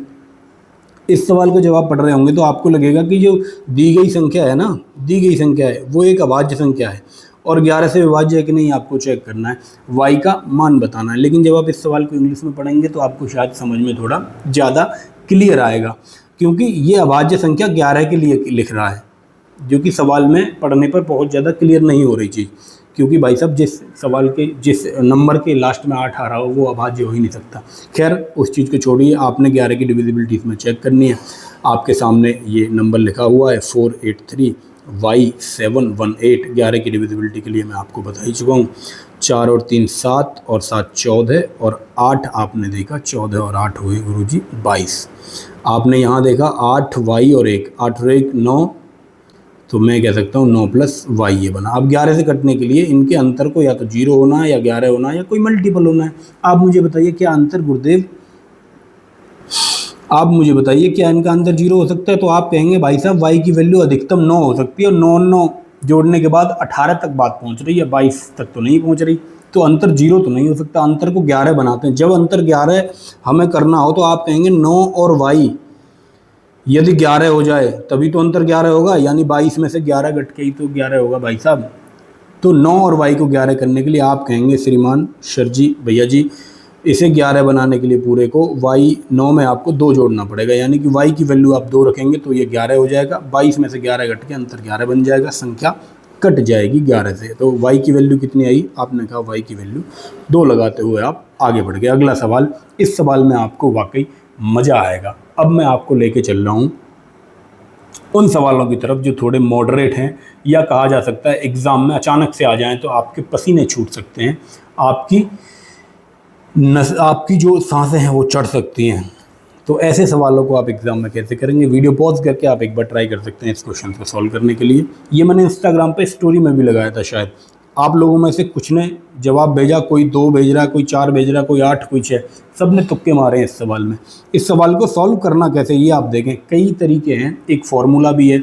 फॉर्मूले के आधार पे सीरीज समांतर श्रेणी इसमें बनती है एक, उसका योग करके मैं सारी चीज़ों को अभी हटाकर मैं आपको सबसे बेसिक सबसे अच्छा जो अप्रोच हो सकता है उस पर मैं आपसे बात कर रहा हूँ। आप मुझे बताइए, ये नंबर है 9 से डिविजिबल होने के लिए मैंने कहा अंकों का योग आप चेक करेंगे, तो आप अंकों के योग की तरफ जाएं। इस नंबर को जो दिया हुआ है ऐसे गौर से देखें, 201, 202, 203, 204, 205, 206 से 260 तक ये सीरीज जा रही है। तो मैं कहता हूँ कि अंकों का योग जब निकालना हो तो आप अलग अलग भी निकाल सकते हैं, जहाँ जहाँ 9 से कट रहा हो वहाँ वहाँ आप काट के आगे बढ़ें, जैसा कि हम करते हैं। तो वही हमने करा, हमने देखा 201 के अंकों का योग 3 हो रहा है, 202 के अंकों का योग 4 हो रहा है, फिर 203 में 3 और 2 5 हुआ, इसमें 4 और 2 6 हुआ, इसमें 5 और 2 7 हुआ, इसमें 6 और 2 8 हुआ, और इसके सामने मान लीजिए 207 भी लिखा है तो 9 हो जाएगा, 208 भी लिखा होता तो 10 हो जाता। जैसे ही 10 होगा, मैंने आपको अभी बताया था अंकीय योग जैसे ही 10 होगा, 10 में 2 डिजिट आ गए तो 1 और 0 को आप जोड़ेंगे तो ये फिर से 1 हो जाएगा। फिर 209 में फिर ये 11 हो जाएगा, 11 के अंकों को जोड़ेंगे 2 हो जाएगा। फिर 200, आपको मैं सीरीज समझाना चाह रहा हूँ, देखिए इसमें क्रम क्या बनना है। फिर ये 210 होगा तो 3 आ जाएगा। आपने देखा कि एक सीरीज यहाँ से बन रही है 3 4 5 6 7 8 9 1 2 तक, फिर 3 से फिर वही सीरीज बननी शुरू हो जाएगी 5 6 डॉट डॉट डॉट ऐसे हो जाएगा। तो आपको एक चीज़ समझ में आ रही होगी गुरु कि भाई साहब यहाँ से 1 2 3 4 5 6 7 8 9 संख्याएं, जो इसमें 9 ग्रुप जो दिए हैं, मैं एक तरह से ग्रुप कहूँगा इसे, 9 ग्रुपों को जोड़ने पर आप देखेंगे शेषफल कितना है, क्योंकि इसके बाद तो रिपीट हो रहा है, जहाँ तक रिपीट होगा वहाँ तक उतना ही शेषफल रहेगा। उसके आगे हम चेक कर लेंगे। देखिए कैसे चेक करेंगे, आप सवाल को सॉल्यूशन को देखिए तभी आपकी समझ में आएगा। अब आप केवल इस वाले ग्रुप में जो एक सीरीज है फिर यहाँ से रिपीट होनी चालू हुई, तो जहाँ तक ये रिपीटेशन बन रहा है वहाँ तक आपने चेक किया, आपने देखा 5 और 4 9, 9 से कटा, 9 9 से कटा, 8 और 1 9 से कटा, 7 और 2 ये भी 9 से कटा। अब आपको मिला 6 और 3 9, यानी आप कह रहे हैं कि 9 संख्या जोड़ने पर शेषफल मुझे 0 मिल रहा है, 0 मिल रहा है, यानी कि 9 तक की जो सीरीज है वहाँ तक कुछ नहीं मिलेगा मुझे शेषफल के तौर पे, 0 मिलेगा। तो आपने कहा कि भाई 60 नंबर ऐसे दे रखे हैं, 9 संख्याओं को आपने देखा 0 आई, इसी क्रम में जब आप आगे बढ़ेंगे तो 60 हैं, तो आप 9 का पहाड़ा 60 के पास तक जाएंगे, 9 6 54, 9 7 63 ज़्यादा हो गया, तो 6 का गुणा कर दूँ, आप कहेंगे 54 संख्याओं तक हर बार यही सीरीज बनेगी और शेषफल आपको 0 बनेगा। अब आपको इससे आगे चेक करना है, आप मुझे बताइए 254 के बाद 255, 256, 257, 258, 259 और 260 ये बन रही होगी। अब इतना लिखने की ज़रूरत तो नहीं थी, लेकिन आपके समझने के लिए मैंने ये लिख दिया है। अब आप इनका अंकीय योग जब निकालेंगे यानी डिजिटल सम निकालेंगे, 5 और 5 10 और 2 12, इसका 3 हुआ। अब आपको पता है 4 5 6 7 8 ऐसे बढ़ेगा क्योंकि सीरीज चल रही है, फिर भी जोड़ के देखो एक बार, 6 और 2 8 5 13, 13 का 3 और 1 4 हुआ, 7 5 12 और 2 14, 14 का 4 और 1 5 हुआ, ऐसे ही 6 7 8 ऐसे आ रहा होगा। अब आपको कुछ नहीं करना है, इसमें देख लेना है 9 से कटेगा कि नहीं, वही तरीका, जब तक डिजिट सम निकालते रहेंगे, जहाँ जहाँ 9 मिलता रहेगा उसे हटाते रहेंगे। आपने देखा भाई 5 और 4 9 मिला भैया मुझे, जैसे ही 5 और 4 9 मिला गुरु, ये 5 और 4 9 खत्म हुआ, ये 6 और 3 9 खत्म हुआ, ये 8 और 7 बचा लास्ट में, 8 और 7 आपने जोड़ा तो आप बोले भैया 8 दूनी 16, ये 15 बना, 15 के आपने अंकों का योग निकाला यानी कि 5 और 1 6 बना, तो इसका उत्तर 6 हुआ, यानी कि 6, यानी कि ऑप्शन सी इस सवाल का सही जवाब, 6 इस सवाल का जवाब आ रहा होगा। अब आपकी समझ में एक चीज़ और आई होगी इस सवाल से गुरु, कि जब भी 9 के लिए आपको निकालना है, 9 का भाग उसी संख्या में जाता है जिसके अंकों का योगफल 9 हो रहा हो। आप 9 का पहाड़ा पढ़ें, 9 1 9, 9 दूनी 18, 8 और 1 9, 9 3 27, 7 और 2 9, 9 चौक 36, 6 और 3 9। आप 9 का पहाड़ा पढ़ें, जितने भी आपका मन करे वहाँ तक पढ़ें। जब भी 9 का गुणा किसी संख्या में होगा उसका अंकीय योग यानी डिजिटल सम 9 आ रहा होगा। ये आपकी समझ में आ जानी चाहिए। अब बात डिजिटल सम कैसे निकालते हैं, जब तक एक अंक हमको ना मिल जाए तब तक जोड़ते चले जाते हैं। तो 9 आ रहा होगा। इसके अलावा जो भी डिजिटल सम आएगा, यानी जो भी अंकीय योग आएगा वही शेष भी होगा। ये बात आपकी समझ में आ रही होगी। जैसे एक संख्या 15 है, आपसे कहूँ मैं 9 का भाग 15 में लगाओ, कितना शेषफल आएगा, तो आप 9 का भाग देखेंगे, 9 1 9, 15 में से 9 घटाएंगे तब आप बताएंगे 6 आएगा। मैं कहता हूँ इसी के आपको अंकों को जोड़ देना है, 5 और 1 6 आपको बता देना है कि आ जाएगा। मुझे लगता है कि ये सॉल्यूशन आपकी समझ में आया होगा। नहीं आया तो आप कमेंट में ज़रूर लिख देंगे कि भैया मेरी समझ में इस वाले सवाल का सॉल्यूशन नहीं आया था। अब थोड़ा सा और लेवल को अप करते हैं। 2017 उत्तर प्रदेश पुलिस दरोगा भर्ती में ये क्वेश्चन आपसे पूछा गया। इसमें एक बात आपको याद रखने की ये है बच्चे कि फैक्टोरियल जीरो आपने ना पढ़ा होगा। फैक्टोरियल को क्रम गुणित कहते हैं, यानी क्रम में जब गुणा हो तो उस चीज़ को फैक्टोरियल कहते हैं। अभी मैं समझा देता हूँ थोड़ा सा। फैक्टोरियल जीरो का मान हमेशा 1 होता है, ये आप कहीं नोट कर लेंगे, आपके काम आने वाला है। इसके चक्कर में कहीं भी आप सवाल गलत कर सकते हैं। इसके बाद फैक्टोरियल को देखो, जीरो फैक्टोरियल का मतलब ऐसे भी लिखा जाता है, कहीं कहीं इसे ऐसे भी लिख देते हैं फैक्टोरियल जीरो फैक्टोरियल 1, यानी कोई भी संख्या हो सकती है इसकी जगह, तो इसे मैं n ही लिख देता हूँ। फैक्टोरियल लिखने के ये 2 तरीके हैं, नोट कर लें आप चाहें तो। आप आगे देखिए, फैक्टोरियल का मतलब होता क्या है। फैक्टोरियल यानी कि बच्चे क्रम गुणित। जब क्रम से गुणा होगा उसकी बात होगी फैक्टोरियल। क्रम कैसे, ये बात समझिए, जैसे 1 फैक्टोरियल, 2 फैक्टोरियल, 3 फैक्टोरियल, 4 फैक्टोरियल, तो जो भी संख्या दी गई है फैक्टोरियल में, जैसे 3 फैक्टोरियल है तो 3 गुणा 2 गुणा 1, 1 तक गुणा करते हुए जाएंगे उसी संख्या का। जैसे फैक्टोरियल 50 मुझे दे रखा है तो इसका मतलब हुआ 50 गुणा 49 गुणा 48 डॉट डॉट डॉट डॉट 1 तक गुणा हो जाएगा इसका। तो मुझे लगता है फैक्टोरियल आप समझ गए होंगे और इतना आप जानते भी होंगे। यार ये बहुत छोटी बात है और मुझे नहीं लगता बहुत ज़्यादा इसमें जाने की ज़रूरत है। आप केवल सवाल पे जाइए। अब आपसे मैं कह रहा हूँ, सवाल कह रहा है कि 5 से भाग देने पर शेषफल क्या होगा। अब आप मुझे बताइए, 5 से भाग जाएगा, जहाँ 5 आ जाएगा, जिस फैक्टोरियल में 5 का गुणा हो रहा होगा उसमें 5 का भाग चला जाएगा, जिसमें नहीं हो रहा होगा उसमें 5 का भाग नहीं जाएगा। तो जितने भी 5 या 5 से बड़े फैक्टोरियल हैं, आप देखिए 5 फैक्टोरियल आप करते हैं तो 5 गुणा 4 गुणा 3 गुणा 2 गुणा 1, 6 फैक्टोरियल करते हैं तो 6 गुणा 5 गुणा 4, ऐसे ही यहाँ भी 5 आ गया 6 के फैक्टोरियल में, तो 5 के फैक्टोरियल में तो है ही, यानी कि 5 से बड़े जितने भी हैं सब में 5 का भाग जा रहा होगा, यानी 5 से बड़े फैक्टोरियल को चेक करने की ज़रूरत नहीं है। शेषफल जो भी बनेगा वो हमारा यहाँ से बन रहा होगा फैक्टोरियल 4 से। देखिए ये सवाल जो आपके सामने लिखा है ये डॉट डॉट डॉट है, ये प्लस की जगह इसे आप सही कर लेंगे, डॉट डॉट डॉट 98 तक ये जा रहा है।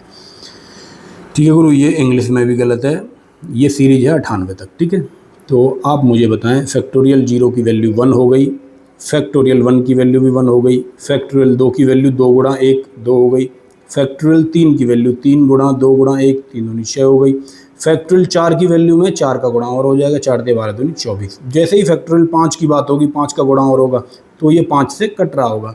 तो इससे आगे जितनी भी संख्या होंगी वो सब 5 से कट रही होंगी, कोई शेषफल नहीं बनेगा। शेषफल केवल इनके बेस पे बनेगा। अब आपने देखा 5 का भाग इनमें देखा, आप बताइए 24 और 36 5 से कटा, बात खत्म हुई, 2 3 4, यानी कि शेषफल आपको 4 मिल रहा होगा जब आप इसे 5 से भाग दे रहे होंगे। हालांकि ये सवाल आपकी समझ में तब और ज़्यादा अच्छी तरह आता जब मैं आपको शेषफल प्रमेय रिमाइंडर थ्योरम पढ़ा चुका होता, लेकिन मैं आपको बताना चाहता हूँ कि जो चीज़ें मुझे आती हैं उनके आधार पर भी क्वेश्चंस को सॉल्व किया जा सकता है। तो आपको अभी मैंने डिविजिबिलिटी के रूल और उनसे संबंधित सवालों की मैं चर्चा कर रहा हूँ। इस सवाल का आंसर ऑप्शन डी होगा। ये मुझे लगता है आपकी समझ में चीज़ आ गई होगी। आगे बढ़ते हैं, विभाज्यता के नियमों के उपयोग, अब इनकी बात करते हैं। जो सवाल बन सकते हैं डायरेक्ट, उतने सवालों की चर्चा मैंने कर ली। अब मैं आपसे चर्चा करने वाला हूँ इनके एप्लीकेशंस पे, यानी कि अब जो है वो है बहुत मज़ेदार चीज़। यानी डायरेक्ट जो सवाल पूछा जा रहा है डिविजिबिलिटी रूल से वो तो हो ही रहा है, इसके अलावा जो डिविजिबिलिटी रूल का सवाल नहीं है, सवालों से ही आप इसे समझें। देखिए ये सवाल आपके सामने है, 3 संख्याएं दी इसमें 11 13 15 के अनुपात में, कह रहा है तीसरी संख्या का 3 गुना, पहली और दूसरी संख्या के योगफल के बीच का अंतर 441 है, तो सबसे छोटी और सबसे बड़ी संख्या के बीच का अंतर ज्ञात कीजिए।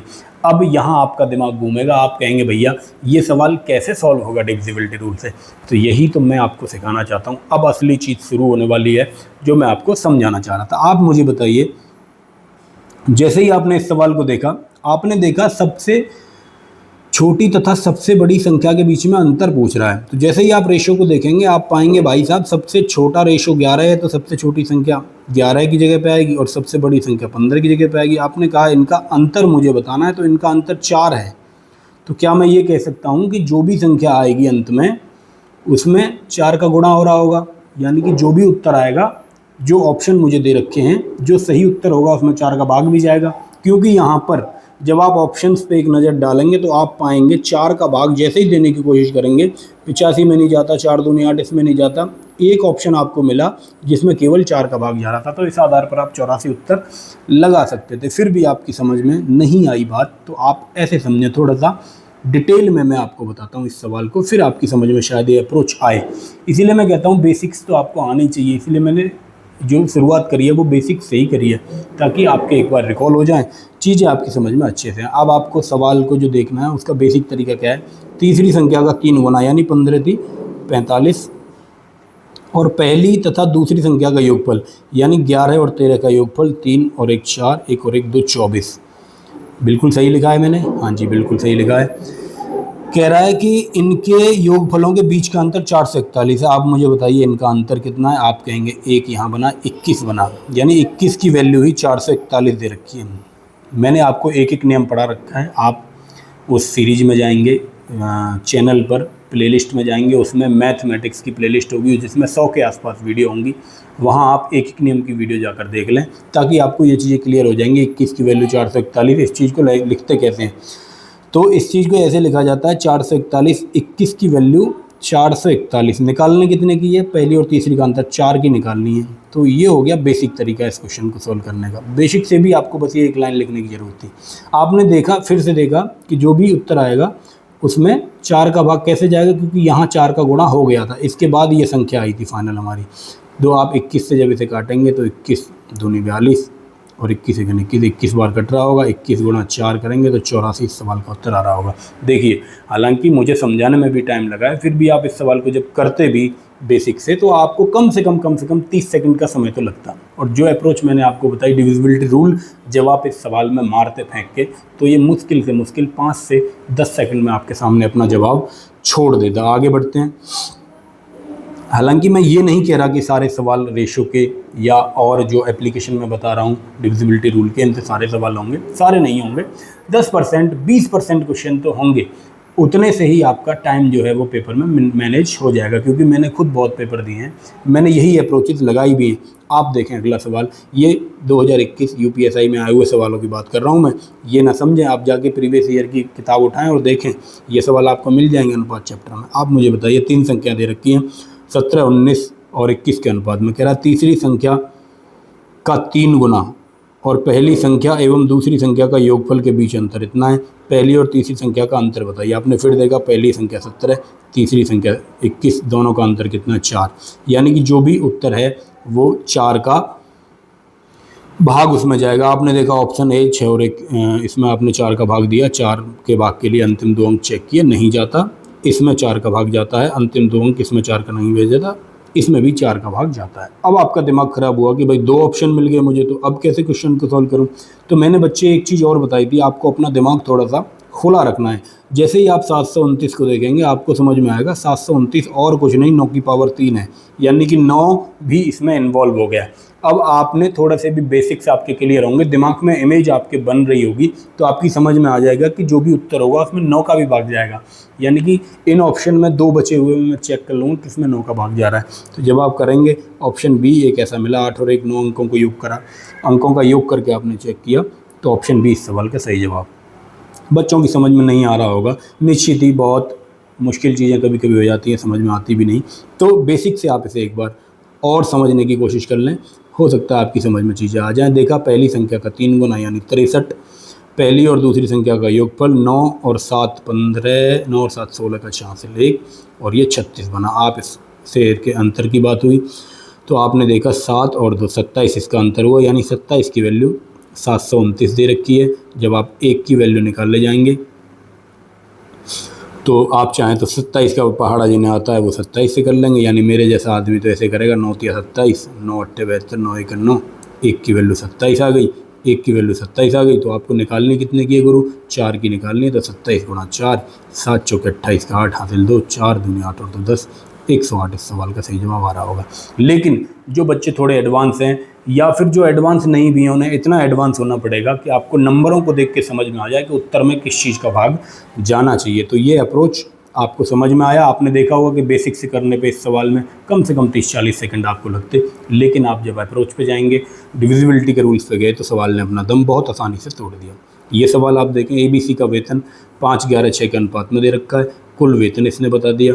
पूछ रहा है सी को प्राप्त वेतन ज्ञात कीजिए। आप मुझे बताइए सी को कितना मिलेगा। आप कहेंगे 6 यूनिट सी को मिलेंगी, यानी जो भी उत्तर होगा इसमें 6 का गुणा जाना हुआ होगा, यानी कि 6 का भाग भी उसमें लगना चाहिए। आपने ऑप्शंस की तरफ रुख किया, ऑप्शन आपने देखे। 6 के लिए आप क्या चेक करते हैं, 3 और 2 चेक करते हैं। आपने देखा ये विषम संख्या, ये विषम संख्या, ये दोनों उत्तर नहीं हो सकते।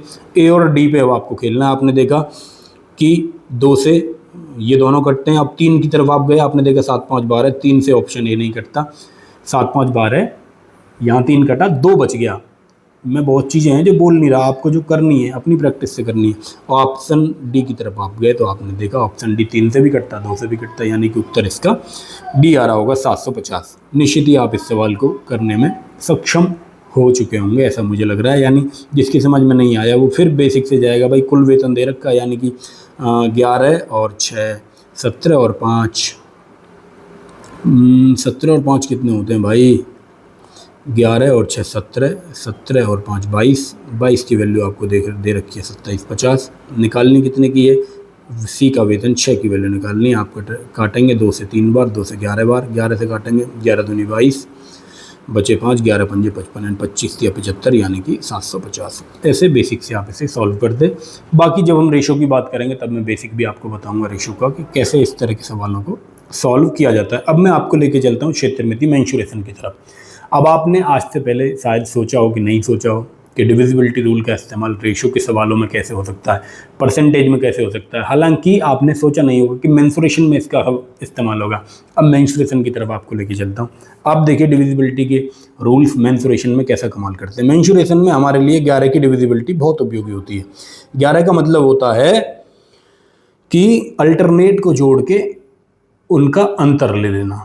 यही चीज़ मैंने आपको बताई थी, कई सवाल भी किए थे। क्यों 11 इंपॉर्टेंट है, आप मुझे बताइए। एक पाई चीज़ है जो मेंसुरेशन में अक्सर आपको सुनाई देती है। पाई का मतलब होता है 22/2, 22/7 सॉरी, और 22 का मतलब होता है 11 गुणा 2। तो ये 11 गुणा 2 से 22 बनता है। तो जहाँ जहाँ भी पाई बनता है हमारी समझ में आ जाता है कि उत्तर में 11 का भाग जाना चाहिए, क्योंकि पाई का गुणा यदि किसी चीज़ में हुआ है, किसी फॉर्मूले में पाई है और उसी का मान उसने पूछा है, और जो उत्तर है, जो ऑप्शंस हैं वो दशमलव में भी नहीं है, भिन्न में भी नहीं है, तो इसका मतलब है कि 11 उसमें कहीं ना कहीं निहित है। 11 निहित है तो 11 का भाग उसमें जाना ही चाहिए। अब कैसे करेंगे, देखिए किसी तार को एक वर्ग के आकार में मोड़ा जाता है। 484 क्षेत्रफल वर्ग बनाता है सेंटीमीटर में। इसे वृत्त के आकार में मोड़ा जाता है। वृत्त का क्षेत्रफल बताइए। आपको सबसे पहले ध्यान देना है कि पूछ क्या रहा है। वृत्त का क्षेत्रफल पूछ रहा है। मैंने आपके लिए मैंने यहाँ फॉर्मूले लिख भी दिए हैं, ताकि, क्योंकि मेंसुरेशन हमने पढ़ा नहीं, पहली वीडियो है। हालांकि धीरे धीरे सारी चीज़ें जब मैं पढ़ाऊंगा, बेसिक से भी बताऊंगा, सब कुछ बताऊंगा, ट्रिकी अप्रोच भी बताऊंगा। जैसे ही आपको पता चला वृत्त का क्षेत्रफल पूछ रहा है, तो आपको पता होना चाहिए वृत्त का क्षेत्रफल होता है पाई आर स्क्वायर, यानी जो भी उत्तर आएगा 22/7 गुणा आर, यानी त्रिज्या का स्क्वायर हुआ होगा। 22 जैसे ही आपको देखा, आपको पता चला 11 गुणा 2 का गेम इसमें हुआ होगा, यानी कि उत्तर में 11 का भी भाग जाएगा, उत्तर में 2 का भी भाग जाएगा। और क्योंकि 7 नीचे है तो ऐसा मैं मान के चलूँगा, क्योंकि दशमलव में कोई उत्तर नहीं है, ये 7 आर से कहीं कट गया होगा, उससे मुझे क्या लेना देना। आप आइए यहाँ, आपने देखा कि उत्तर में 2 का भी भाग गया होगा और 22 का भी भाग गया होगा, तो आपने देखा 2 का इसमें नहीं जाता, इसमें भी नहीं जाता। अब 11 के लिए आप चेक कर लेंगे इन बचे हुए 2 ऑप्शन में, 6 और 1, 6 और 6 12 है। देखिए अल्टरनेट चेक करेंगे, 6 और 6 12 है, एक दूसरी तरफ बचा, 12 में से 1 गया तो 11, ये 11 से कटता है। इसे देखा 6 और 2 8, 8 में से 1 गया तो 7, ये 11 से नहीं कटता, यानी कि ऑप्शन बी इस सवाल का सही जवाब। इस सवाल को मेंसुरेशन में देखेंगे हम, बेसिक से कैसे करते हैं, फॉर्मूलों से कैसे करते हैं। लेकिन उससे पहले मैं कहता हूँ, जो चीज़ें मैंने सीखी, अगर मैंने एक कंसेप्ट सीखा है तो मुझे पता होना चाहिए पूरे गणित में उसका क्या उपयोग है। तो ऐसा मैं मान के चल रहा हूँ, ये आपकी समझ में आ गई होगी चीज़। अब देखिए, जहाँ भी गोले वाली वो आकृति बनती है, जहाँ भी गोला, देखो एक तो वृत्त होता है 2D में, 3D में ये गोला बन जाता है जिसमें आयतन भी होता है। इसके बाद हम चलते हैं इसके आगे, तो शंकु हमें मिल जाता है, हमें बेलन मिल जाता है, ठीक है भैया। ये मोटी मोटी कुछ आकृति हैं जहाँ पे गोले का इस्तेमाल होता है। जहाँ गोला आ जाएगा, गोला असल में है क्या, ये इस तरह की शेप जिस भी आकृति में आ जाएगी क्षेत्रमिति में। तो आपको पता होना चाहिए इसमें त्रिज्या होती है एक r और इसकी एक परिधि होती है। इसी त्रिज्या का और इसी परिधि का अनुपात जो है, परिधि का अनुपात यदि मैं त्रिज्या से निकाल दूं, r से निकाल दूं, तो यही 22/7 होता है, यही 22:7 होता है। इसे ही पाई कहा गया है। तो पाई की वैल्यू आपसे पूछ ले, पाई वाकई में है क्या? तो पाई परिधि अनुपात त्रिज्या है, यानी परिधि का अनुपात त्रिज्या के साथ ही पाई होता है। तो जहाँ भी ये गोले वाली आ जाएगी बात, वहाँ आप सवाल में पहला अप्रोच यही रखेंगे कि क्या सवाल में पाई का, क्या उत्तर में पाई का गुणा हुआ है, क्या उत्तर में 11 का गुणा हुआ है। तो इस सवाल में उसने परिधि आपसे पूछी थी। परिधि जैसे ही आपने देखा, आपने कहा पाई r स्क्वायर, यानी फिर वही काम हुआ, 22/7 का गुणा हुआ होगा। दशमलव में उत्तर नहीं है, यानी 7 यहाँ कहीं कट गया होगा, तो बचा 22, यानी कि 11 गुणा 2। आप देखेंगे 2 का भाग इसमें नहीं जाता, इसमें नहीं जाता। अब आपको चेक करना है, अब इसमें भी नहीं जाता भाई साहब, आपको तो कुछ चेक करना ही नहीं था। 2 से इस सवाल ने दम तोड़ दिया, 154 इस सवाल का सही जवाब। और 11 से भी चेक करने जाएंगे तो 4 और 1 5 में से 5 गया 0। तो इस तरह से भी इस सवाल को ध्वस्त किया जा सकता था, गिराया जा सकता था। अगला सवाल देखिए, गोले की बात करी। देखिए पिछले सवाल में हमने वृत्त की बात की, उससे पहले में भी वृत्त की बात करी हमने। इस तरह हम सवालों को लेकर आगे बढ़ रहे हैं। इससे पहले हमने रेशो किया था। अब हम आगे बढ़ गए गोले की तरफ। इस सवाल पे आप आइए, इस सवाल पे अपनी निगाहें टिकाइए। और कह रहा है कि गोले का पृष्ठीय क्षेत्रफल ज्ञात कीजिए जिसकी त्रिज्या 112 है। आपको कुछ नहीं पता, आपको पता है कि गोले का पृष्ठीय क्षेत्रफल जो है उसमें पाई का कहीं गुणा होता है। हालांकि इसका फॉर्मूला 4πr² होता है। आपको नहीं भी पता, चलो आप फॉर्मूला भूल भी गए, लेकिन इतना तो आपको पता रहेगा कि भाई जो गोला होता है वो गोल चीज़ है, गोल में परिधि और त्रिज्या होती है, यानी पृष्ठीय क्षेत्रफल जब आप इसका निकालेंगे तो पाई का गुणा इसमें हुआ होगा।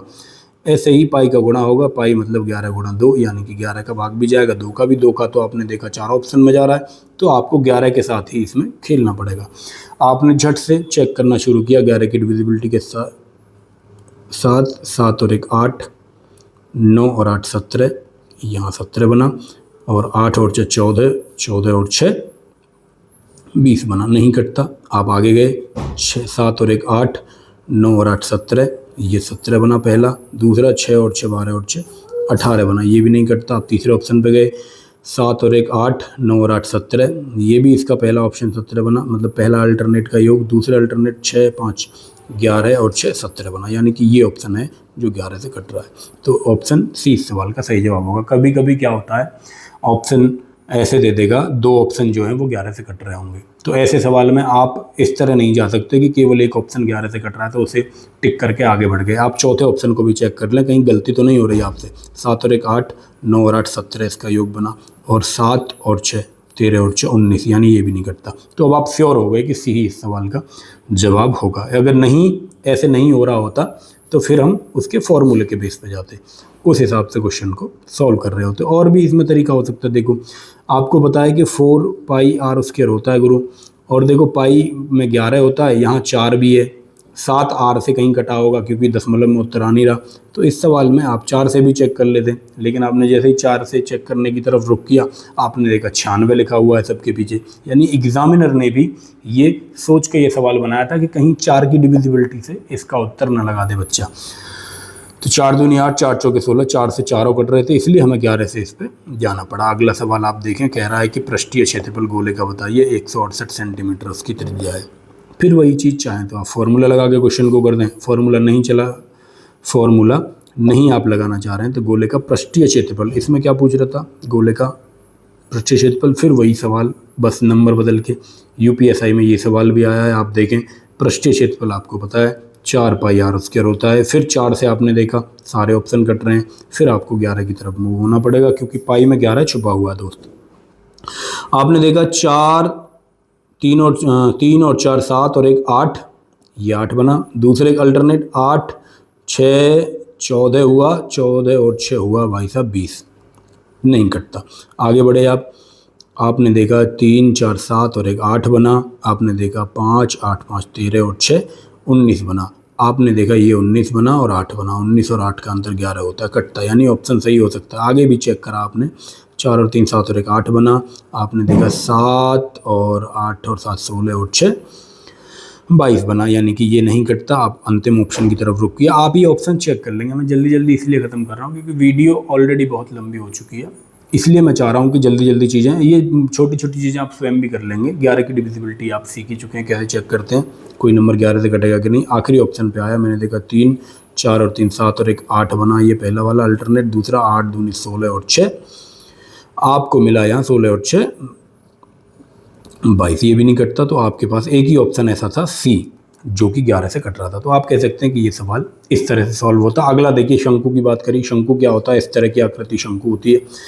इस तरह की आकृति थोड़ा सा सुंदर बना देता हूँ भाई लोगों के लिए। इस तरह की आकृति शंकु होती है, कुछ इस तरह की। आपको पता है कि शंकु में भी एक गोले की बात होगी। तिर्यक ऊंचाई दे रखी है, त्रिज्या दे रखी है, वक्र पृष्ठीय क्षेत्रफल पूछ रहा है। जैसे ही क्षेत्रफल की बात होगी और उसमें गोला आ रहा होगा कहीं, तो आपको याद रखना है कि उसके उत्तर में 11 का भाग जाएगा। क्षेत्रफल की बात होगी और वो ऐसी एक शेप है जिसमें वृत्त गोला कहीं बनता है, उसका ध्यान रखना है आपको। तो आपको जैसे ही वक्र पृष्ठीय क्षेत्रफल की बात हुई, तो आप चाहें तो वक्र पृष्ठीय क्षेत्रफल आपको पता होना चाहिए। फॉर्मूला आप लगा दें, पाई आर एल प्लस आर, जो साइड में मैंने लिखा भी हुआ है। पाई आर एल मैंने साइड में लिखा हुआ है, पाई आर स्क्वायर, जिसकी भी जरूरत हो आप लगा दें। अभी आपको केवल मैं इतनी चीज़ सिखाना चाह रहा हूँ, पाई का इस्तेमाल हुआ, यानी 11 का भाग इसमें जाना चाहिए। आपने देखा 8 दूनी 16 में से 6 गए तो 10, 11 से नहीं कटता। 8 दूनी 16 में से 8 गए तो 8, 11 से नहीं कटता। 8 दूनी 16 में से 7 गए तो तब भी 11 से नहीं कट रहा गुरु।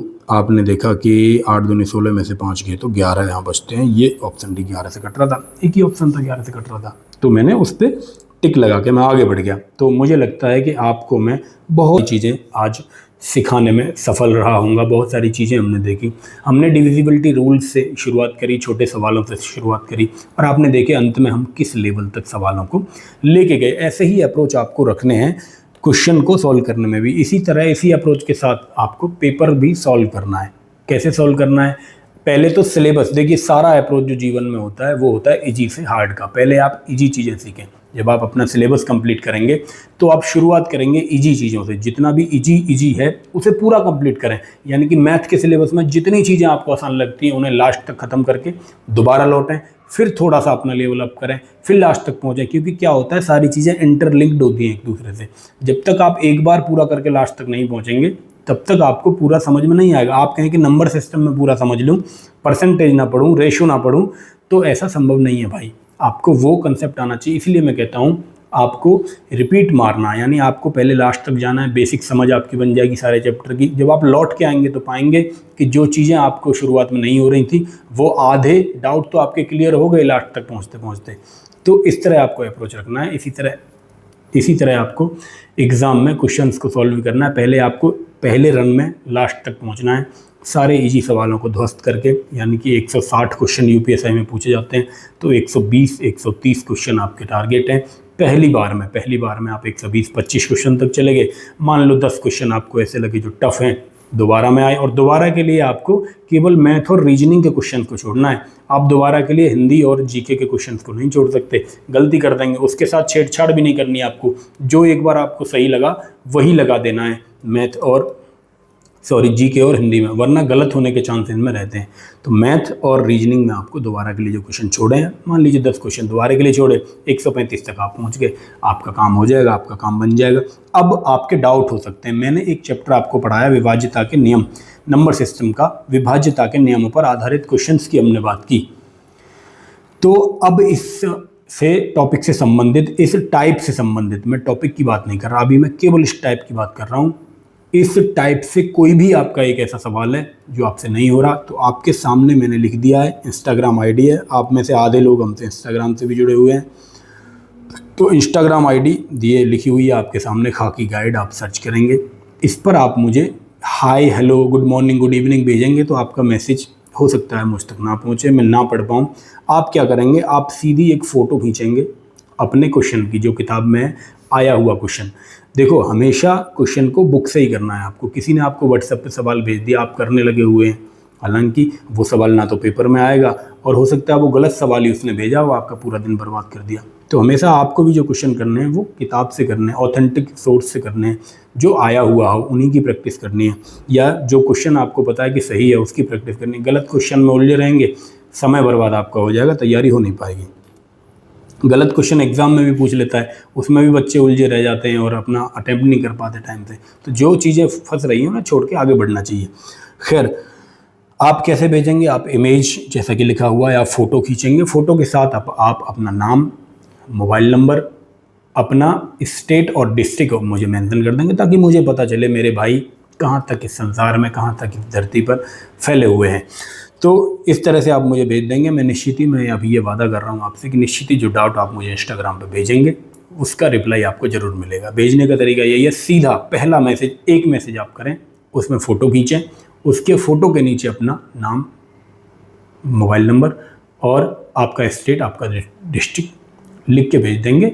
निश्चित ही मैं आपको उसका जवाब दे दूंगा। मोबाइल नंबर मैं इसलिए मांग रहा हूँ कि जल्दी हम एक व्हाट्सअप ग्रुप बनाएंगे। टेलीग्राम वेलीग्राम बहुत ज़्यादा सोशल मीडिया पर आपको नहीं पागल होना है। एक व्हाट्सअप ग्रुप अच्छा सा बनाएंगे, 4-6 लड़के आप में से उसके एडमिन बना देंगे और उस ग्रुप में फिर हम डाउट्स लिया करेंगे। जो अभी हम इंस्टाग्राम पे ले रहे हैं, बाद में वो केवल व्हाट्सअप पे लेंगे। जो केवल अपने स्टूडेंट्स, जो जेन्युइन पढ़ने वाले बच्चे हैं, वही उस ग्रुप में रहेंगे और उसमें एक्सेस भी केवल एडमिन को रहेगा। 4-6 लोग ही मैसेज कर पाएंगे। तो बिल्कुल जीरो डिस्टर्बेंस के साथ हम अपनी पढ़ाई को आगे बढ़ाएंगे। तो मैं ये आशा करता हूँ कि आज की चीज़ें आपकी समझ में आई होंगी और आपने निश्चित ही आज की क्लास में बहुत सारे कंसेप्ट सीखे होंगे। आपने सीखा होगा कि कैसे अप्रोच लगाते हैं सवाल पे। अप्रोच लगाना का ही गेम है गुरु। तैयारी तो सभी कर रहे हैं, लेकिन जो बच्चा अप्रोच लगा ले जाता है ना एग्ज़ाम में, उसका सिलेक्शन हो जाता है। तो यही चीज़ें हैं। हालांकि जब आप देखेंगे, जब आप कोई कोर्स खरीदते हैं, तो आपने एक चीज़ देखी होगी कि जो टीचर्स हैं, असल में हो क्या रहा है गुरु, टीचर्स तो बहुत विद्वान हैं उस सब्जेक्ट के, तो वो बहुत ज़्यादा चीज़ें पढ़ा दे रहे हैं। नंबर सिस्टम भी पढ़ाने जा रहे हैं, तो आपको नंबर सिस्टम के 60-70 वीडियो दे दे रहे हैं। भाई 60-70 वीडियो की ज़रूरत क्या है? नंबर सिस्टम में आप देखें तो वो भी 15 से 16 टाइप हैं, जिसमें से वो 12 टाइप ऐसे हैं लगभग जो सभी एग्ज़ाम्स में पूछे जाते हैं। कुछ टाइप तो ऐसे हैं जो पूछे ही नहीं जाते। और यूपीएसआई की, मैं यूपी के एग्ज़ाम्स की बात करूँ तो 6-7 टाइप है मुश्किल से जो हर बार पूछे जाते हैं। तो उन पे ज़्यादा फोकस करना है। पढ़ने तो सारे हैं, मैं कह रहा हूँ भाई बेसिक हमको पढ़ना है सारा, लेकिन वो तब पढ़ना है जब हमारी वो चीज़ें क्लियर हो जाएँ जो एग्ज़ाम में आनी है। तो मैं आशा करता हूँ आपकी समझ में ये बात आई होगी और आप बिल्कुल हतोत्साहित ना हो। आप पॉजिटिव एनवायरनमेंट रखें। देखो, हमने तो इंस्टाग्राम को भी पॉजिटिव बना दिया है। जहाँ पे लोग केवल रील देखने आते थे, जहाँ पर केवल मनोरंजन करके स्वाइप करते थे, हमने वहाँ कंटेंट शुरू कर दिया। हमने वहाँ पढ़ने का एनवायरनमेंट क्रिएट कर दिया, प्लेटफॉर्म क्रिएट कर दिया। हमारे इतने बच्चे हैं, हमारे साथ 35-40 हज़ार लोग जुड़े हैं और सब पढ़ने वाले और सब वो जिज्ञासु लोग हमने वहाँ इकट्ठा कर दिए। तो माहौल बनाना पड़ता है। जो नेगेटिव लोग हैं उनसे कट जाओ। कोई कहता है कि तेरा सिलेक्शन नहीं होगा, कोई कहता है पेपर लीक होगा। ये तमाम नेगेटिव बातें जो करता है उससे आपको कटना पड़ेगा, तभी आप अपने गोल की तरफ थोड़ा सा मोटिवेट होकर लग पाएंगे। जो पॉजिटिव लोग हैं, जो उसी चीज़ की तैयारी कर रहे हैं या आपको उत्साहित करते हैं, आपको मोटिवेट करते हैं कि हाँ भाई लगा रहे, उसका हो गया तो तेरा भी हो जाएगा, उनकी तरफ आपको रहना है। ऐसा नहीं है कि आपके साथ ही ये हो रहा है, हमारे साथ भी लगातार ऐसा होता रहा है दोस्त। जब मैं आपको बता रहा हूँ, हमारा ग्रुप हुआ करता था, आपका भी एक ग्रुप होगा पूरा, तो हम लोग तैयारी करने, रनिंग करने जाया करते थे। मैंने भी आर्मी की तैयारी करी थी बहुत पहले। रनिंग मेरी बहुत अच्छी हुआ करती थी। फिजिकल वाकई मेरे साथ के लड़के आपके जानने वाले होंगे इधर होगा तो उन्हें पूछेगा। तो मैं क्या आपको बताऊँ, तो हाँ, रनिंग करने हम जाया करते थे। तो कई लड़कों का आर्मी में सिलेक्शन हो गया, हमारा नहीं हुआ। फिर कुछ लड़कों का सिलेक्शन पुलिस में हो गया, हमारा नहीं हुआ। तो उसके बाद जब साथ वालों का होने लगे, तो फिर जब कोई सवाल पूछता है ना, हाँ भाई तेरा एग्ज़ाम कैसा हुआ, हाँ भाई तेरा कहीं होगा कि नहीं होगा, तो रोज़ाना ये सड़क फोड़ता रहेगा, तब बड़ा अंदर बड़ा दुख सा होता है और वो आदमी भी सामने वाला बड़ा बुरा लगता है। तो कभी कभी क्या होता है, कोई टोंट मारने के उद्देश्य से ही कहता है, तो उससे आपको बचना है, उससे मैं जवाब नहीं देना। और कोई व्यक्ति ऐसा है कि जो वाकई जानने का इच्छुक है कि मेरा भाई है, ये छोटा भाई है या बड़ा भाई है, ये तैयारी कर रहा है, जान लूँ इसकी तैयारी में क्या प्रोग्रेस है। तो दोनों ही चीज़ें हैं और उस समय पे दोनों ही ख़राब लगती हैं। तो थोड़ा सा आपको बचना है जवाब देने से, अपने संबंध ख़राब करने से बचना है। हमारे साथ भी होता रहा। तो हमसे जब हमारे साथ के लग गए, सब सिलेक्शन हो गए, हमारे नहीं हुए, तो हमें फिर सवाल पूछे जाने लगे, तो बड़ा बुरा लगता था। लेकिन हम लगे रहे, पढ़ाई में लगे रहे, मोटिवेट होकर लगे रहे। सबके साथ होता है, बिल्कुल। वक्त बदलेगा, सबका बदलता है भाई। मेहनत ऐसी चीज़ है, सब बदल देती है। तो बिल्कुल मोटिवेट होकर एक अच्छी एनर्जी के साथ, अच्छी ऊर्जा के साथ शुरुआत कर रहे हैं हम आज की क्लास। आप देखें, आपका जो भी कमेंट है, अच्छा बुरा, आपको क्लास अच्छी लगी, अच्छी बात आप लिखें। आपको बेकार लगी तो निश्चित ही आप कमेंट में लिख दें कि ऐसे नहीं, ऐसे आप पढ़ाएं।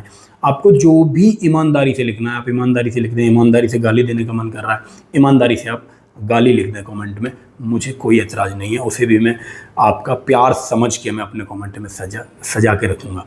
तो मैं फिर मिलता हूँ आपसे अगली वीडियो में, तब तक के लिए मैं आपसे विदा लेता हूँ। निश्चित ही इसी तरह हम कॉन्सेप्ट्स को क्लियर करते हुए धीरे धीरे बेसिक्स को आगे बढ़ाते हुए सारी चीज़ें क्लियर कर लेंगे।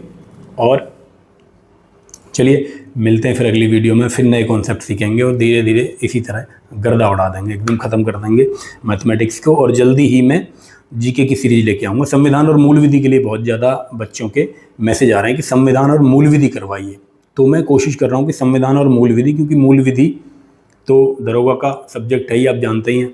जितने एक एडवोकेट पढ़ते हैं उससे ज़्यादा ही कहीं ना कहीं एक दरोगा को पढ़ना पड़ता है, क्योंकि एडवोकेट तो फिर भी, वकील साहब तो फिर भी एक निश्चित क्षेत्र के होते हैं, दरोगा को तो हर तरह का कानून पढ़ना पड़ता है। तो क्योंकि मैं इस क्षेत्र में हूँ तो अभी बहुत ज़्यादा मैं पारंगत तो नहीं हूँ, मैं नहीं कह सकता, लेकिन जो बेसिक बातें हैं जो आपके एग्ज़ाम से संबंधित हैं उतना मैं आपको सोचूंगा कि मूल विधि और संविधान में करवा दूं, ताकि जो अब अभी तो मैं क्या बताऊं आपको, मैं जब वीडियो देख रहा था कि संविधान की भी संविधान की नहीं, मूल विधि जैसी जहां से 3-4 क्वेश्चन आने, वहां पर भी लगभग 100 50 वीडियो पढ़ा रखी हैं टीचर्स ने। दुनिया भर का ज्ञान दिया जा रहा है, बच्चा अपना टाइम वेस्ट कर रहा है। जहाँ से 2 क्वेश्चन आने वहाँ भी उतना ही टाइम दे रहा है, जहाँ से 20 क्वेश्चन आने वहाँ भी उतना ही टाइम दे रहा है। तो रखते हैं, कोशिश करेंगे संविधान और मूल विधि की तरफ रुख करेंगे, एक सेशन उसका भी लेके आएंगे बहुत शानदार सा। अपना कमेंट जरूर मुझे लिख देंगे आप लोग। और मैं कहता नहीं हूँ, आज कह रहा हूँ, पहली वीडियो है, आपके हाथ में है, आपका चैनल है, आपके कहने पर मैं वीडियो लेके आया हूँ।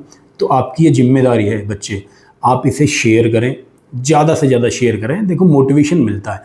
अब मैं यहाँ पे सवाल करा के चला गया, मैंने वीडियो अपलोड कर दी, मेरा समय बर्बाद हुआ। कंटेंट क्रिएट करने में बहुत ज़्यादा मेहनत मैं कर रहा हूँ, सच बता रहा हूँ, हृदय की बात आपको बता रहा हूँ।